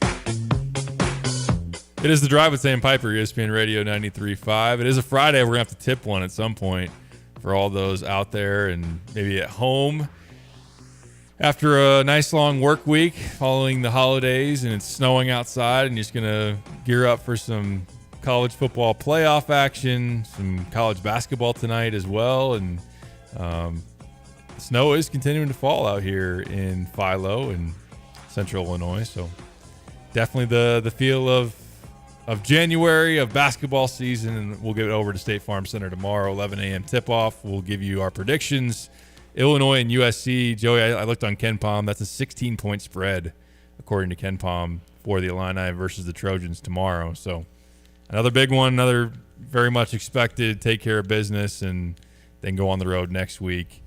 Good stuff. Calamity McIntyre talking about the women's side, a big win over Iowa. Let's transition into Illini football, though. We got a few questions, and you still can. 217-359-2255, Max Twin City Recycling text line. Ask Joey Wagner about the portal, recruiting this past season, looking forward. So we're going to pick his brain a little bit. Big Def says, Joe Stradamus, I think I pronounced that okay, with Pat Bryant gone, who, of course, Joey accurately just absolutely nailed the preseason prediction. 10 touchdowns, and Pat Bryant gets there to tie the program record. Brandon Lloyd and David Williams. Whose ear will you be in all year about them contending for an Illini seasonal record in 2025? So have you taken an early look yet or Nope. got any inklings on that? I have not. And I saw that text come through. I was trying to think. Like some of the records, there's like, okay, that's not.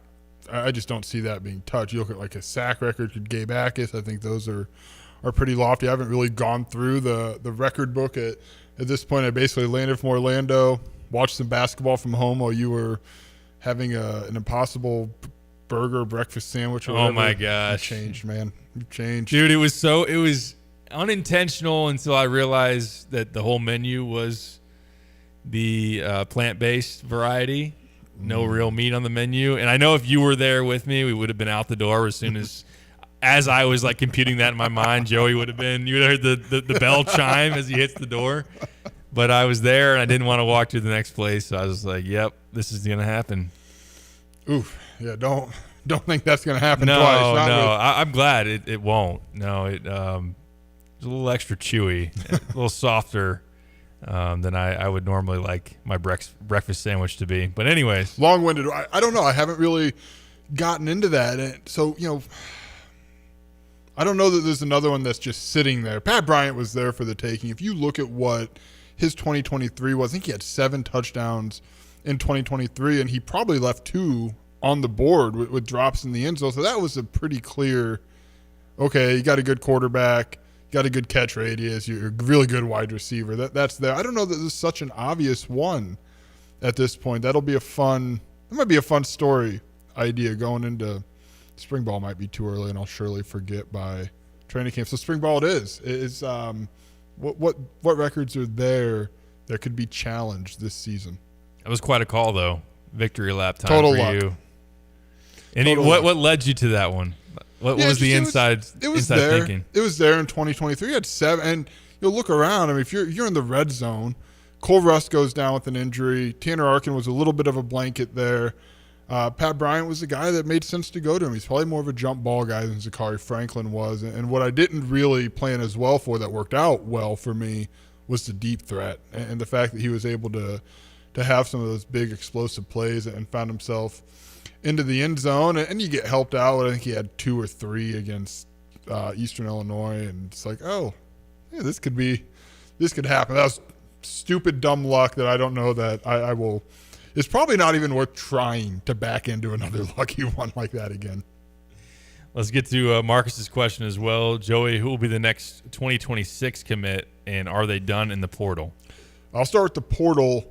I think for the winter cycle, so classes start January 21st, so you got a little bit of time left here.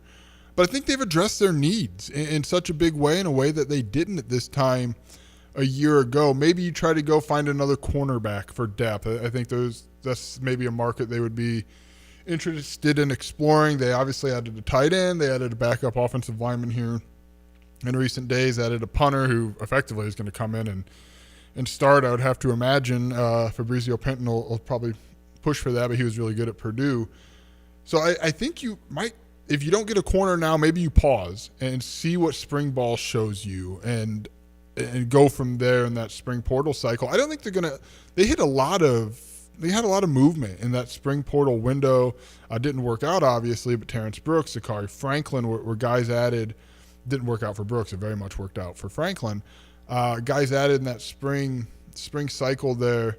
So maybe that's something you go and see what you can find a little later when, maybe an injury pops up in spring ball, or maybe this development you planned on has kind of stalled out. And thing is it's not really in waiting mode at this point, right? You got one more year of Luke Altmaier.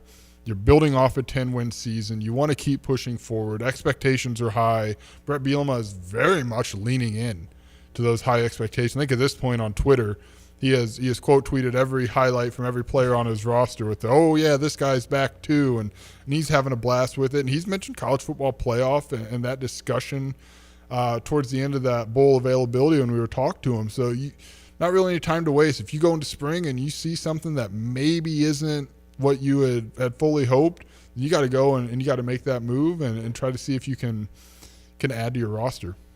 Joey, we've known for a while that this was going to be the end of Pat Bryant's run, Zachary Franklin exhausting their eligibilities at Illinois, and that this would be a pretty big portal window to load back up a receiver and give Luke Altmaier the weapons that he needs. Do you feel like they've done enough with Justin Bowick and Hudson Clement? And I know that people were very, very encouraged, and we'll get into the Citrus Bowl. We haven't had a chance to really break that down with you or Jeremy. We were off for 2 weeks during the holiday season, so I want to get your thoughts specifically about what we learned from that game and everything. But Hank Beatty obviously flashed in that one. That was very encouraging. So what do you think about the receiver position? Because it may be unrealistic to expect what you got from your top two guys, again, with whatever is your top two next year. But what do you think about that group as it sits today? Look, replacing Pat Bryant that is a huge challenge statistically. Even I think you can, Clement should be able to get around the numbers Zachary Franklin had and be an RPO guy, which is what we saw Zachary Franklin really have a fingerprint on as a lot during the course of the season. And Bowick's a big receiver. Like Clement feels like a come in day one, you're outside, go for it. He's really productive at West Virginia. Bowick is so interesting because he's huge and he's strong and he's got the strength and he's a big guy. You're jumping up a level, right? You're going from Ball State to the Big Ten, and he only played 4 games after coming over from Eastern Illinois, but I think the tools are there with him, and he obviously did enough after 4 games. Like, all right, thank you. I will see you at my next Power 4 stop, wherever that's going to be, and I understand why. You got a shelf life in college athletics, and you've got to maximize those snaps and what you think you can show at the levels you think you can show it at. But then you're looking at guys like Malik Elzy, Alex Kapka-Jones, Hank Beatty, Colin Dixon. I think you mentioned Hank Beatty in the Citrus Bowl. He was awesome. We kind of knew. I think after he started returning punts and the way he was being used and a little more comfortable at receiver, you're like, okay, he's really starting to put it together here. Then he had that where he went up and got that big third down catch. It's like, I was not familiar with that part of your game, Hank Beatty. And I think he got more comfortable. Altmaier got comfortable with him. I'm a huge fan of Colin Dixon. I think he's a little different physically from what they have in that room. He could play in the slot. He could play on the outside. So that gives you a little bit of versatility there. So I think for the time being, and look, maybe they'll come out of spring and think, okay, we've got to make a decision here and see if we want to add something. That's a good opportunity for your Malik Elzy's a guy we've been kind of waiting on, and we've been waiting in a lot of ways because Pat Bryant's been really good. Yeah. And Casey Washington got drafted, and Zachary Franklin has been really good. And if they took those guys off the field just for the sake of getting the hotshot 4-star, and everyone would be like, what are you doing? Get Pat Bryant, get Zachary Franklin back on the field. But this is probably his best window of opportunity. His 3rd year in school. Snaps are very much available there for him. It's just a different kind of outlook than we had at receiver going into last season, because last year it was like, okay, we know Pat Bryant, Zachary Franklin's got all these catches and all these yards because he's been in college football and been really productive here. But who replaces Isaiah Williams? That was the big conversation we had when we talked about this team going into last season. And now it's like, yeah, okay, I kind of like what you've got in the slot with Hank Beatty, with Colin Dixon having that versatility. Now you got to replace Pat Bryant. Now you got to replace Zachary Franklin. I really like the steps that they'd taken in the portal to do that. The Citrus Bowl, what do you feel like? I know that you and Jeremy have written a bunch about that, and I know a lot of people have gone to Illini Inquirer and consumed a lot of your content, but as we've had some time to sit back and think about it and obviously hear some of the return announcements, and that you can push this momentum forward, and a season that will have a lot of returners and a lot of expectation around it, but what do you feel like that meant as another step forward, where I selfishly, as someone that watches it like from a fan standpoint or even just in general appreciating college football, that game meant what it meant when there are non-championship bowl games that don't carry as much weight, and you have so many opt-outs, and you wonder what can really be gained from it. But it felt like, obviously, with the Beamer and Bielema scuffle, or whatever you want to call that one, that adds some extra spiciness to it, and 2 teams that had a few opt-outs, but not so much that the game was ruined. It was pretty much a lot of what made those teams who they were going against each other, and Illinois prevailed. Yeah, that was as fun of a non-playoff bowl game, just because it meant 10 wins was huge for those programs, right? Because they're kind of in that they're fighting for footing in that next tier of their respective leagues, and 10 wins is a good way to find that footing. The Bielema Beamer stuff was it was a blast, but it's been fun to watch after, because both coaches, they've gone to social media and they've done whatever, and they've had their comments, but it always someone will be asked, maybe Bielema will be on the radio or Beamer. It's like, first off, boy, I sure love Brett and I've got a lot of respect, or I sure love Shane, I've got a lot of respect in that program. And then it's like, and then another thing. And then they would quickly follow up and get their point across. It's just been funny to watch kind of that, like, okay, I'm supposed to say this. Okay, love, respect, got everything they do. And then hold on, then he shouldn't have done, so that back and forth has been good. And it was spicy. And here's the thing, if you're Illinois, yeah, you won that game, and I thought the defense was super encouraging in the game plan that they had against Lenora Sellers and that South Carolina offense. People kind of learned, like, hey, man, Brett Bielema still got that spice to him. And there was a lot of headlines about that back and forth. And if you click on it, if you read on it, if you consume, it's like Illinois beat South Carolina. So, like, that kind of kerfluffle ended up getting probably a little bit more attention to Illinois. But the way that they played defensively, Sellers is a problem, and running quarterbacks have given Illinois fits. And I thought Aaron Henry, Terrence Jamison, the defensive staff had a really good plan to, okay, hey, we're not worried about pressures. Like, this is the only time I think collectively people watching, Illinois fans watching, like, yeah, dropping everyone into coverage is great. Rush 3, please. I mean, that was such a point of contention all year long. And to be fair, sometimes when they did that, it's like, you should really send Gabe Akers to the quarterback. That's what he does. But that game plan worked out so well that I thought you saw Matt Bailey in particular really, really come into his own. And that started to happen towards the back end of the season. I thought a way to wrap up his second year of meaningful snaps with that kind of game is something that can springboard him on. And then you look around and Xavier Scott's back and Miles Scott's back and Caleb Patterson and Torrey Cox and Jaheim Clark is a guy who I thought really looked pretty good late. Matt Krasevich. Like, that secondary, for as much as that's been kind of definitely a question mark in 2023, and then this year it's like, I kind of like some of it, but we really got to see what this looks like. You go into 2025 and you feel probably pretty good about where they are back there. The Citrus Bowl is a way to put a bow on that. So just hats off to the defense. We've had a lot of discussions. Everyone's had a lot of discussions about Aaron Henry and this Illinois defense. And I thought towards the back end of the season and at the Citrus Bowl, they really put it together. Yeah, they executed their game plan tremendously. It just looked like a really, not that it was surprising, but a very well-coached football team in that game. And while you worried, understandably so, about Sellers and South Carolina in general with their athleticism and a team that is playing as good a football as anybody done the last month or so of that season, the way they were trending towards the finish line and to shut them down and make Sellers play from the pocket and everything, that was obviously great. I don't know how much attention you've paid to the social media buzz, I guess, generated from the Smith Center after that, but wonder if you had a favorite victory lap moment. I mean, Bielema's been all over them. They put out the video of the whole game day crew.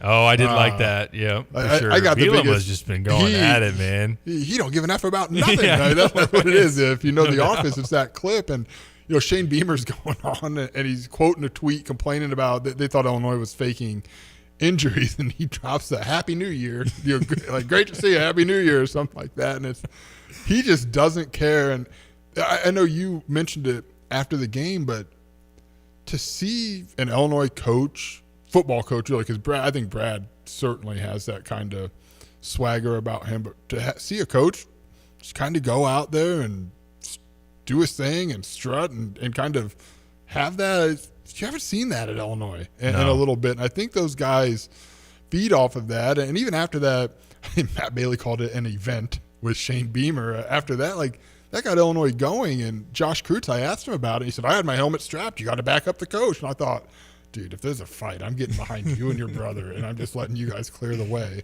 because I know I'm going to be just fine. I'm going to get out of there unharmed, right? If that's the case. But those guys buy in to Brett Bielema's swagger, and when he's got something he believes in, he believes in what this next season can be and where this program is going, he's going to let you know, and he's going to keep letting you know. And as part of building and kind of reinventing the brand of Illinois football and the perception of Illinois football, and I think he's kind of taken that head on social media. It's not for everybody. Sure. I would imagine opposing fan bases like, dude, this guy, goodness, like, okay, give it a rest, but his fans love it. And I think it's getting attention to what is happening with his roster. And the fact that this program is it's turning that corner now, or has turned, however you want to look at it, and any attention to get to what's going on there, because it's easy to overlook Illinois. It's easy to overlook South Carolina. Shane Beamer would be doing the same thing. Exactly. If they won that Citrus Bowl. You said it right there. And of course, Brad came in with swagger and with a certain just way of trying to change the culture, and I don't know that he was doing the social media things that Brett Bielema was doing. Famously not on social media until he is. Yeah, exactly. But another example of that is Kirk Cignetti, right? Where he's going to be brash and he's going to have a swagger about him, and some people aren't going to like it. And when you don't back up some of what you said, like he did when the Notre Dame thing, we don't only beat top 25 teams, we obliterate them, and then you don't do it, you'll get called on it for sure. And that's why when I seen in the moment Brett and Beamer, I'm like, well, Illinois needs to win this. Yeah, thing. you got to get out of this with a win. You can't T-bar your way across the field and lose. You got to finish this thing out, or it's going to be ugly for you on social media, and you're going to never hear the end of it throughout the offseason or anything like that. But I appreciate, like you said, Illinois has not been a program that's been in a spotlight that has been a reason to pay attention to, and you gotta pair the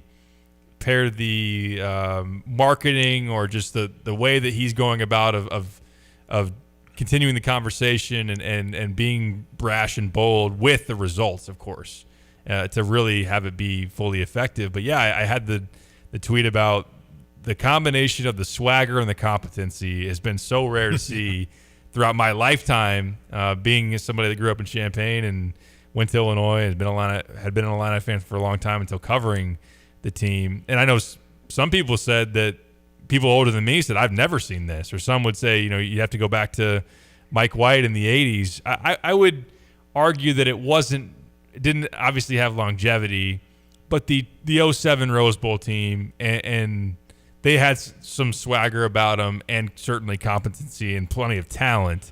I remember at the time to have it come out in headlines or something that Notre Dame was upset and perplexed as to how are we losing a recruitment for Aurelius Ben to Illinois? Like, what's going on at Illinois? Those type of things. And so there was certainly some of that back then, but as soon as that next year they didn't make a bowl, and then Ron Zook loses the traction, and the Sugar Bowl team. I was younger then. I don't know that Ron Turner would ever have the brashness and the swagger that Bielema had. So I would personally put the 07 team in there as a moment, but obviously it didn't last.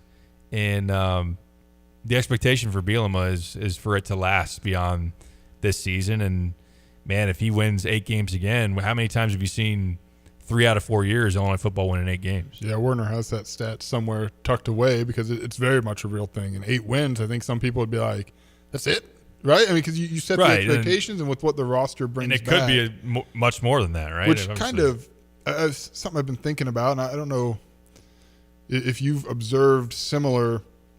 I guess I want to, like, when Brad turned it, when that end of 2019 into 2020, before the COVID canceled the tournaments, you could feel that program turning.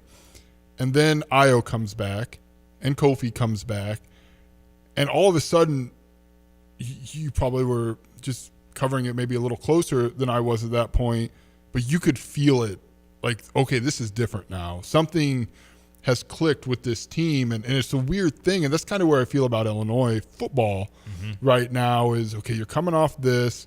I know 2023 wasn't what you had hoped it was, but you got at least 8 wins in 2 of the last 3. You're bringing back a ton of talent and experienced talent, and you can feel like it's changed, and it's such an interesting moment for people who cover it and look at this and kind of watch all the ins and outs of this happen, to cover a team that's changing in real time.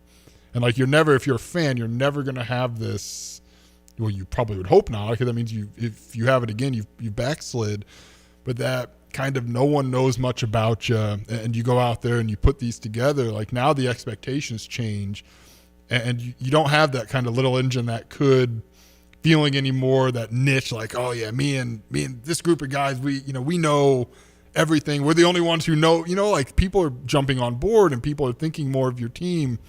It's just really interesting to watch it turn in the moment. And I don't know if comparing that to that offseason, the end of that season with Ayo and Kofi before COVID into that offseason is fair, but that's kind of the line that I'm drawing in my brain. Yeah, I could see that for sure. And even maybe roped in there is kind of like in a different era or different circumstances, you lose some of those guys. Like without COVID, you maybe lose Ayo to the NBA, right? Yeah. And I think later on, you got to keep Kofi for an extra year because of NIL. Obviously, that helped extend out the window and allow you to win a Big Ten title. And certainly with NIL, you would know it far better than I do on the football side, but like helps you be in the mix to keep a Gabe Akis and helps you not worry about, Luke Altmaier needed to go somewhere else, because there are some teams in power conferences, even in the Big Ten, that, all right, he finds a home that he likes, but he's not making enough money to make it worthwhile to stick out there. So, to just start to, in real time, pass people up on the pecking order, and you can see it. Like, Illinois has been a better program than Wisconsin over the last, 3 years? Did you believe you said that out loud? No, exactly. Right? That's what I'm saying. Exactly. Yeah.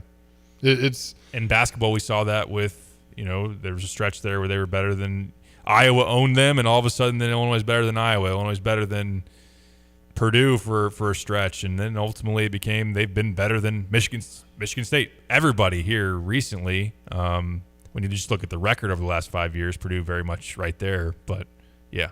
Yeah, and I think it's a great point. This circumstantially things can help in that sustainability or turning that page. And COVID, Iowa goes and if that tournament happens, Iowa is going to have a run, and Iowa is going to get a ton of attention. And would he have come back for another one? But circumstantially, it worked out, and you got that other year, and you were able to turn it. And it's harder to have an Iowa in football. Having a quarterback certainly is probably the closest thing, and Luke Altmaier. But even getting a J.C. Davis back with this JUCO ruling, circumstantially, this won't happen again probably. But to have it happen now, you can keep that left tackle to protect your really good quarterback, a quarterback who's going to be really high up, I would think, on the Big Ten quarterback rankings entering next season. Sometimes circumstances have to help you out, and now you got to be able to take advantage of them. You've got to be a program, and you've got to have a place where Iowa would say, yeah, I'd like to come back instead of going to the NBA. Or J.C. Davis would say, yeah, or Gabe Akis. Like, yeah, I'd be interested in coming back here instead of just going to be a professional athlete. And I think the fact that they've done that and we're able to maximize those circumstances, like, it's a good way to jump yourself into that, and to watch programs pass up other programs it's different. It's not something we've covered Illinois prior to this. Yeah, and one more note I'd throw in there before we catch a break here. Like, also you tangibly feel it, the buzz in the building, like the buzz at the Michigan game, which I know carried special circumstances, but just in general, I think you could throw out you put Kansas. If you want to take the special circumstances out, you can throw Kansas in that mix. Right, but I agree, certainly. Even if that wasn't the 100-year dedication, I still feel like that could have been a sellout game because of where Illinois was at that point in the season. Had beaten Nebraska, had beaten Kansas. Were they ranked at that time or just about to be? Just about to be. And then it's Michigan. Like, so I still feel like that would have been a high-level environment. And State Farm Center started to feel a lot different when that thing was turning, right? When Iowa came to town at the end of that 2020 year, and even that same season, that was a Maryland game they ultimately lost, but like Scott Van Pelt's in the building on a Friday night, and like it was packed, sold out, and just hopping. And those were levels of amplitude and just the buzz in the building that hadn't been there in a long, long time. Yeah, we were talking the other night before the game. I know we got to catch a break here, but that I think it's Future. You're, again, cooler than I am, but that March Madness song. Yeah. And I remember going into State Farm Center to cover a game that year that the tournament was canceled. I think Io had his hands on playing that song, and it's like, wait a minute, this team is excited to get to the postseason? Like, they think they can hang around there for a little bit? This is different. I don't remember. Maybe that was the Iowa game. I'd hesitate to say that for sure, but you just kind of felt like, oh, these guys all really believe this, and they think this is going to happen, and then it does. And it's like, oh, all right, this is real. Stepping up a level, raising the bar for sure, and that what Brad has done has been obviously very real, and to the point where you got people again. You come off an Elite Eight, you change the roster, and talking Big Ten title again, possible Final Four run, and I mean they're going to be discussing college football playoff about next year as well for Illinois football, who was in the discussion at the very least this past year to win 10 games, maybe can win 10 again. Of course, they'll hope for more. That's quite a window here. You throw in women's basketball in there as well, and it's a good time to be an Illini fan. It's been a lot of fun to cover. 217-359-2255. Hit us up if you got any thoughts on the Max Twin City Recycling text line. Brad Underwood spoke to the media today. We'll get you some of that when we return, and then final thoughts and predictions going into Illinois versus USC tomorrow on the hoop side. We'll get that done. Coming up next, it is The Drive.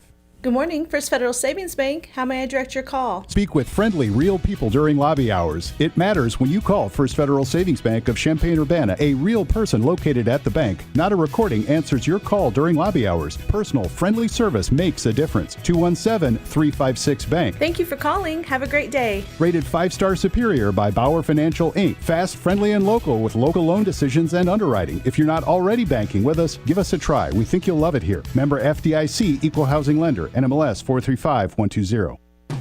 From computer systems to brakes and tires too, at PDR, fixing cars is what they do. Remember, when you turn the key and the car won't run, call 367-9481 or use their dedicated text-only line at 383-0619. Additional information including repair quotes and online scheduling requests available from the website at pdrauto.com. Remember, they are what's best for your truck or car. They are PDR.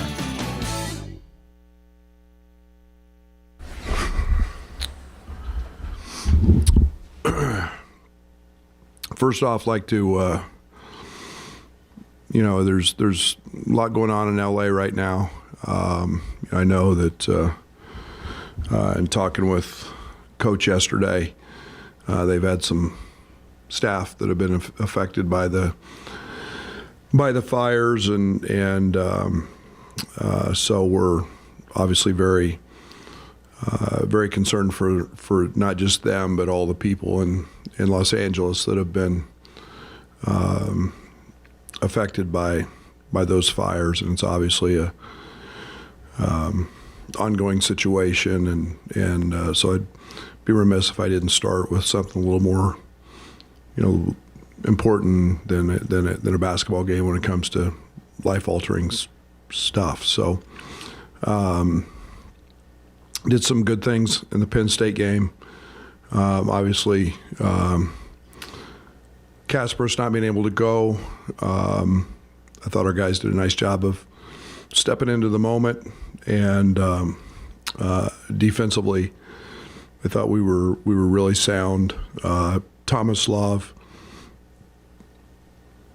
elite in terms of what his defensive presence was in that ball game.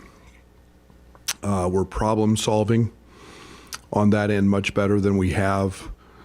Earlier we keep growing in that area.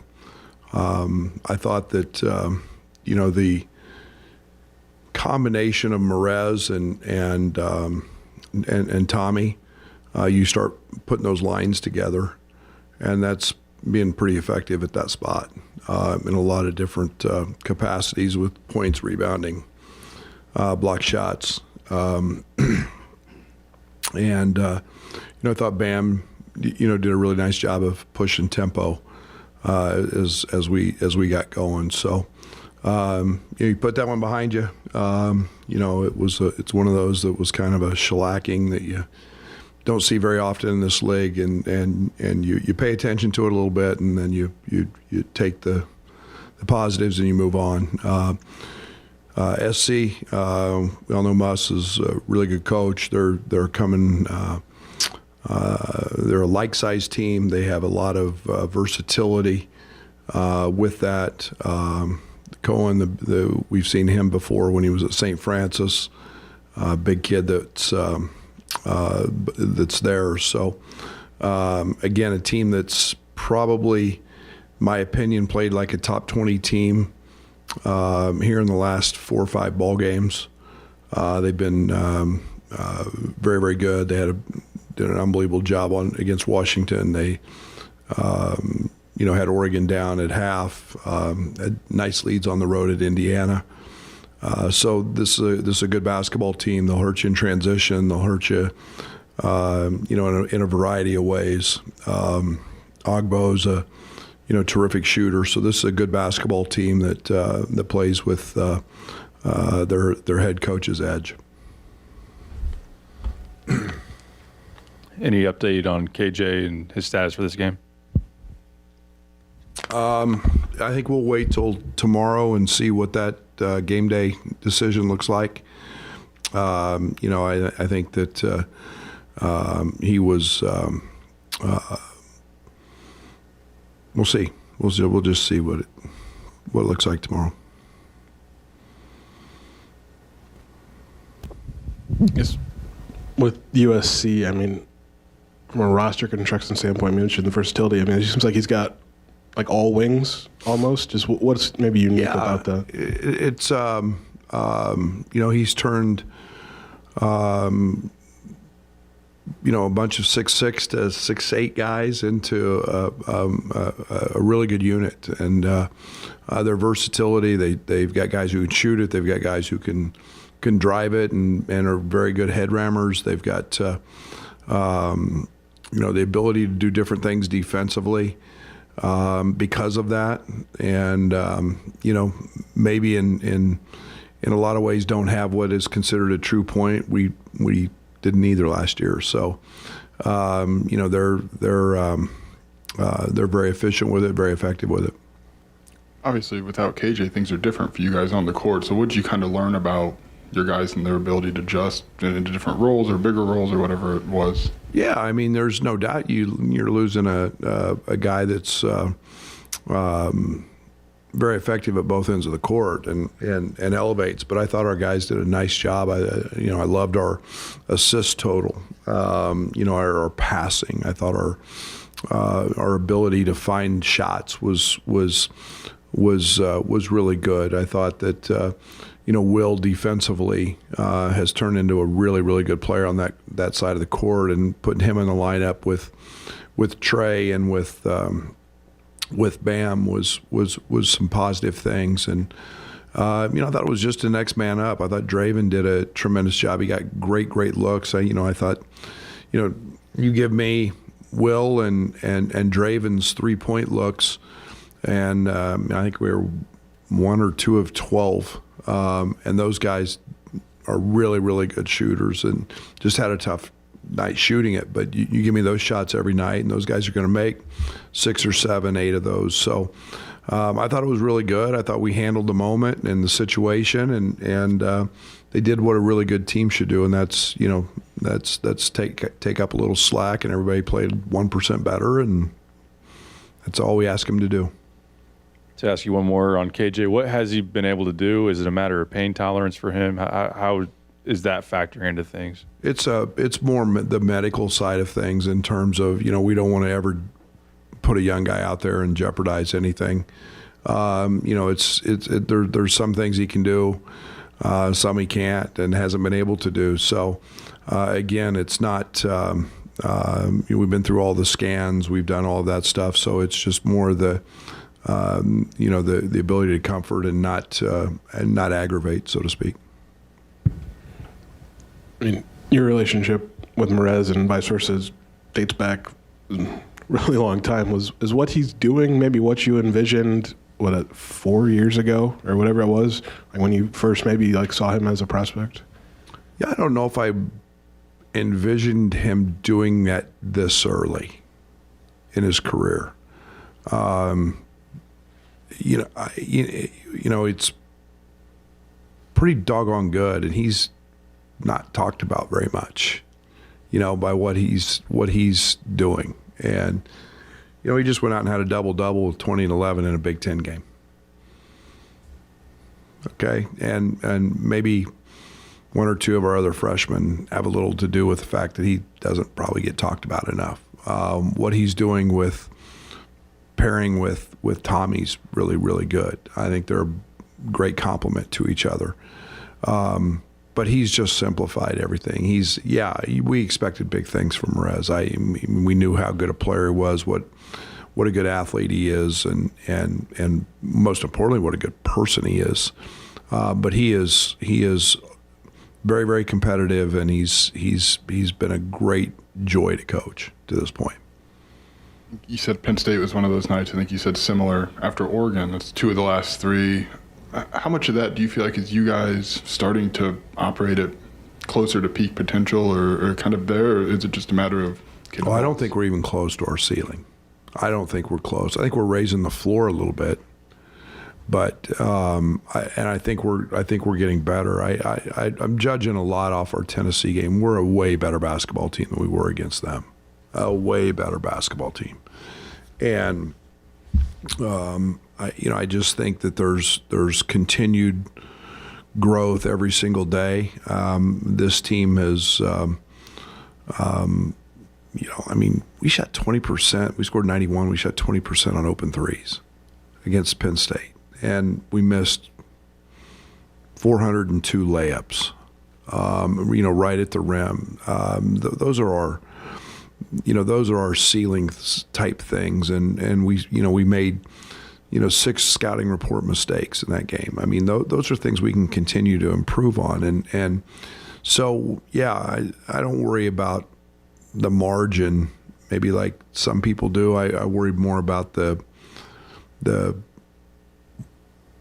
ability to handle what is our standard more than the kind of the outcome of those 2 games. But it was, they're nice. Our guys are growing, and there's been some confidence, especially from our bench guys. Your guys' metrics are really good defensively. Is there a specific area or analytic that you feel most encouraged by, or feel like it's keying what has led to a lot of productivity at that end? Well, I think everything on that side starts with rebounding. I think we've done a very good job of protecting the rim. We've been better at that than maybe we have since we lost Kofi. But I think our guys are problem solving, and I don't know if that shows up in an analytic as much as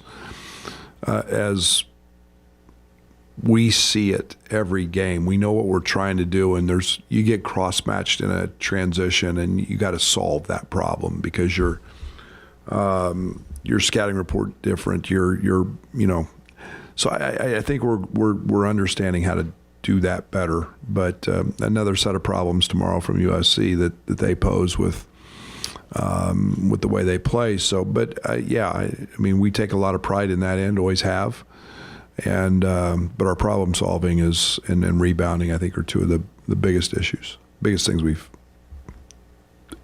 gotten better at. I guess with Merez again, guys just aren't committed to the same place for 3 years like he was. Just what was that like, where maybe you were able to, you tracked his progress and his growth over the course of that stretch before he got here? Yeah, those were the good days.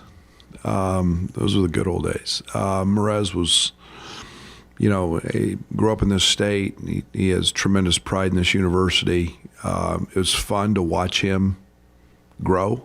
It was fun to go watch him playing high school games, and you're there with the struggles in the game. He fouls out and hardly plays, and you're there when he has the big win, and you're there when he has the big games, and yet all along you see and how hard he's working to prepare himself for these moments at this level, and there was so much invested by him. There's so much invested by us in terms of just that growth.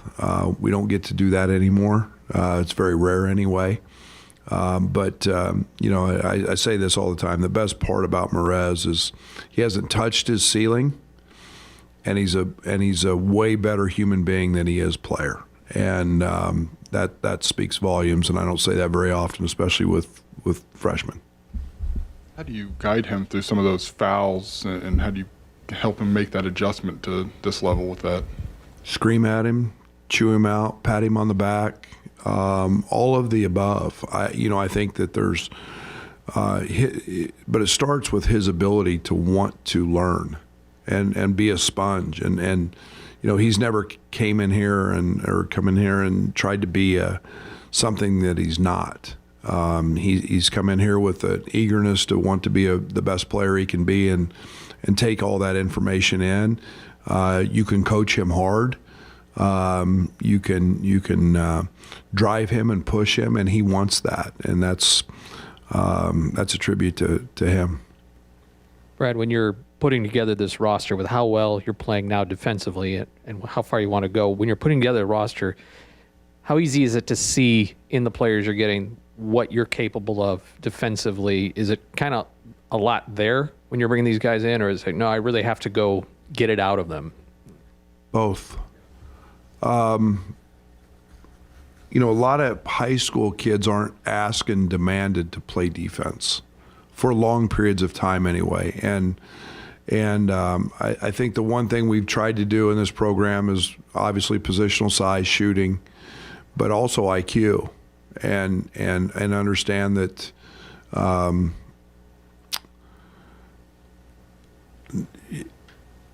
character, all those things. You have to want to win. You have to want to compete. You have to want to learn. Guys that are cerebral, guys with IQ, have a tendency to do that at a quicker rate. Guys that want to compete and win have high character, and so I think we've been. We've got certain boxes we check in the process, whether it's the portal or high school kids, and if they don't meet that, then we're trying to not do that. But, we're going to demand they guard, and we thought this team could be a team that could guard because of size. We thought Tommy was gives us some size and some mobility that we haven't had, and then we felt good about Merez and what he was going to be able to do. He's just maybe exceeded that and expedited that process a little bit with his physicality. From a scoring standpoint, doesn't seem like the lid has obviously come off for Will yet, but his activity seemed to be heightened against Penn State. Did you feel like that's a sign of progress and maybe even a way that he can snap out of some of the shooting struggles? Yeah, and I told him, I said, you got to shoot everything that's open. I mean, he's a terrific shooter. I think you were with me and witnessed his shooting ability when it's right one night, and we saw that early, and he had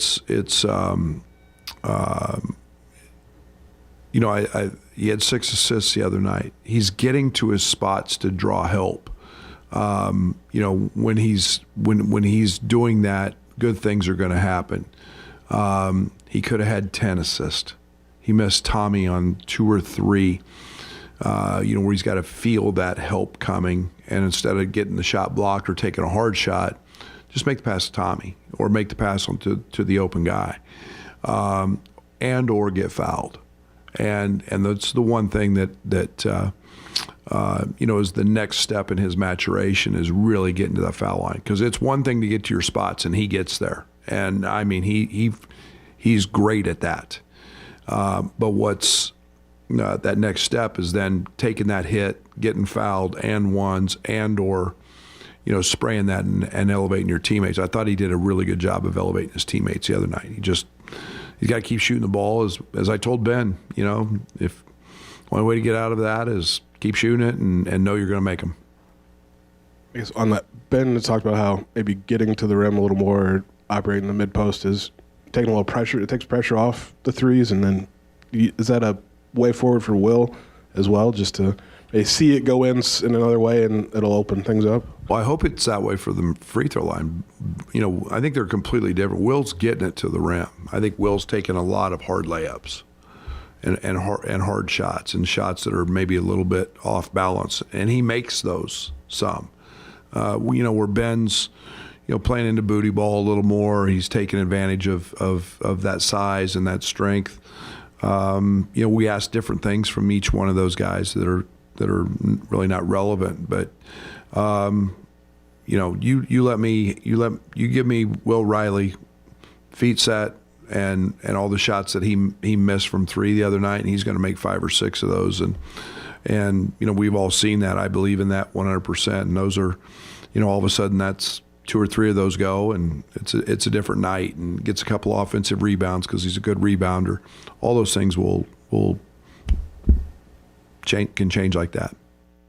Pia's 1609 West Springfield Avenue in Champaign. Enjoy drink specials from Coors and Miller Lite, Twisted Tea, Captain Morgan, and Bullet Rye Bourbon. As we say, go Illini. Great drink specials, terrific pub food like the Slugger Burger, chicken fingers, loaded nachos, and fish on Fridays. Pia's will have a fan bus to watch the Illini. It leaves a half hour before tip-off. As you head to the State Farm Center, get dropped off and picked up in the Front Circle Drive off 1st Street. Pia's 1609 West Springfield Avenue in Champaign. A tradition of excellence over 150 years in the making. At Busey Bank, we're committed to building relationships that span generations. Wherever your journey in life leads you, we are with you along the way, creating a legacy for you and your family. Busey Bank, building business, growing wealth since 1868, proud to be the official bank of the Fighting Illini. Member FDIC.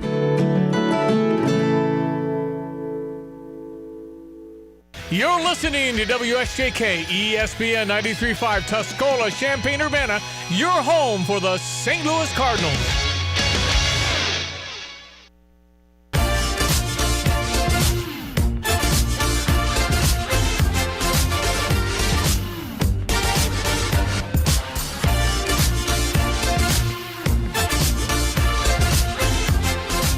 Finishing up on the drive with Sam Piper, ESPN Radio 93.5. Good to hear from Brad Underwood again, because Joey, we were there. So not the first time getting it, but we wanted to have you get the info on Kasper Xhakachonis.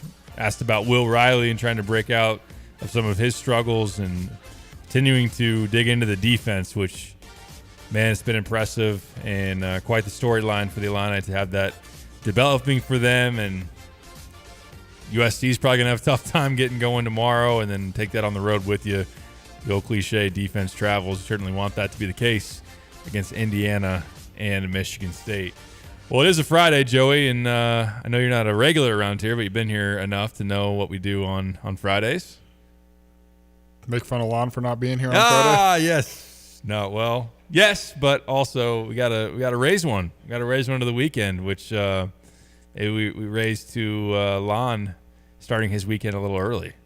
Hey, let us hang out for a couple hours. I'm okay with that. It's been fun. I enjoy it, and I appreciate you, because otherwise I'm talking to myself here, which I'll leave that for Colin Cowherd and the rare people that can maybe carry 2 hours or plus by themselves. That sounds difficult. No doubt.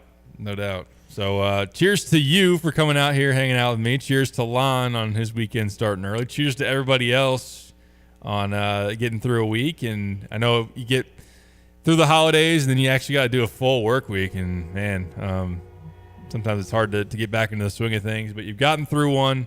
Cheers to maybe staying warm inside for the snow. You got anything else? Maybe to the I'll let you say it instead of me. If you got a rooting interest in the NFL playoffs. Nope. Okay. Nope. Season You're fully out on this, man. Yeah, I don't like the way the Packers have been trending. And the Eagles, I think, are just really, really good. That's, all the Packers had to do was beat the Bears. We could have avoided the Eagles in this game. And instead gave Chicago a glimmer of hope late in the season. I don't know what you're going to do with it, but not a whole lot. Interview the entire nation for a head coaching job. When's your interview? That's where Lon is today, by the way, is interviewing for the Bears. We had Matt Sinclair on, not Matt, Tim Sinclair on yesterday. Of course, great guy and PA announcer for the Bulls and Bears and Illini, and asked him, he's already a Bears employee. Would he get a shot at the promotion internally? And he, of course, said no, but they are interviewing just about everybody under the sun. It's like names like we're assistant offensive line coach for the CFL. Something's like, really leave no stones unturned. Isn't that annoying? Coaching search. You're not a Bears fan, so you can. I love it. You think it's great? Oh, I wish they would have given McCarthy wish that would have really worked out. Former Packer employees have done enough via Luke Getsy that we don't need any more inside men over there. I think it's worth a shot, really. What would you think of Pete Carroll? I mean, would be pretty good, honestly. Yeah, you could do a lot worse, right? It may well. But Probably will. Probably will. Also, here's one more reason, and I think it's pretty well known, but to Illini fans and the programs that are getting it done right now, the football team riding high off of the Citrus Bowl win and getting the returners that they've gotten back and the momentum that they're carrying, the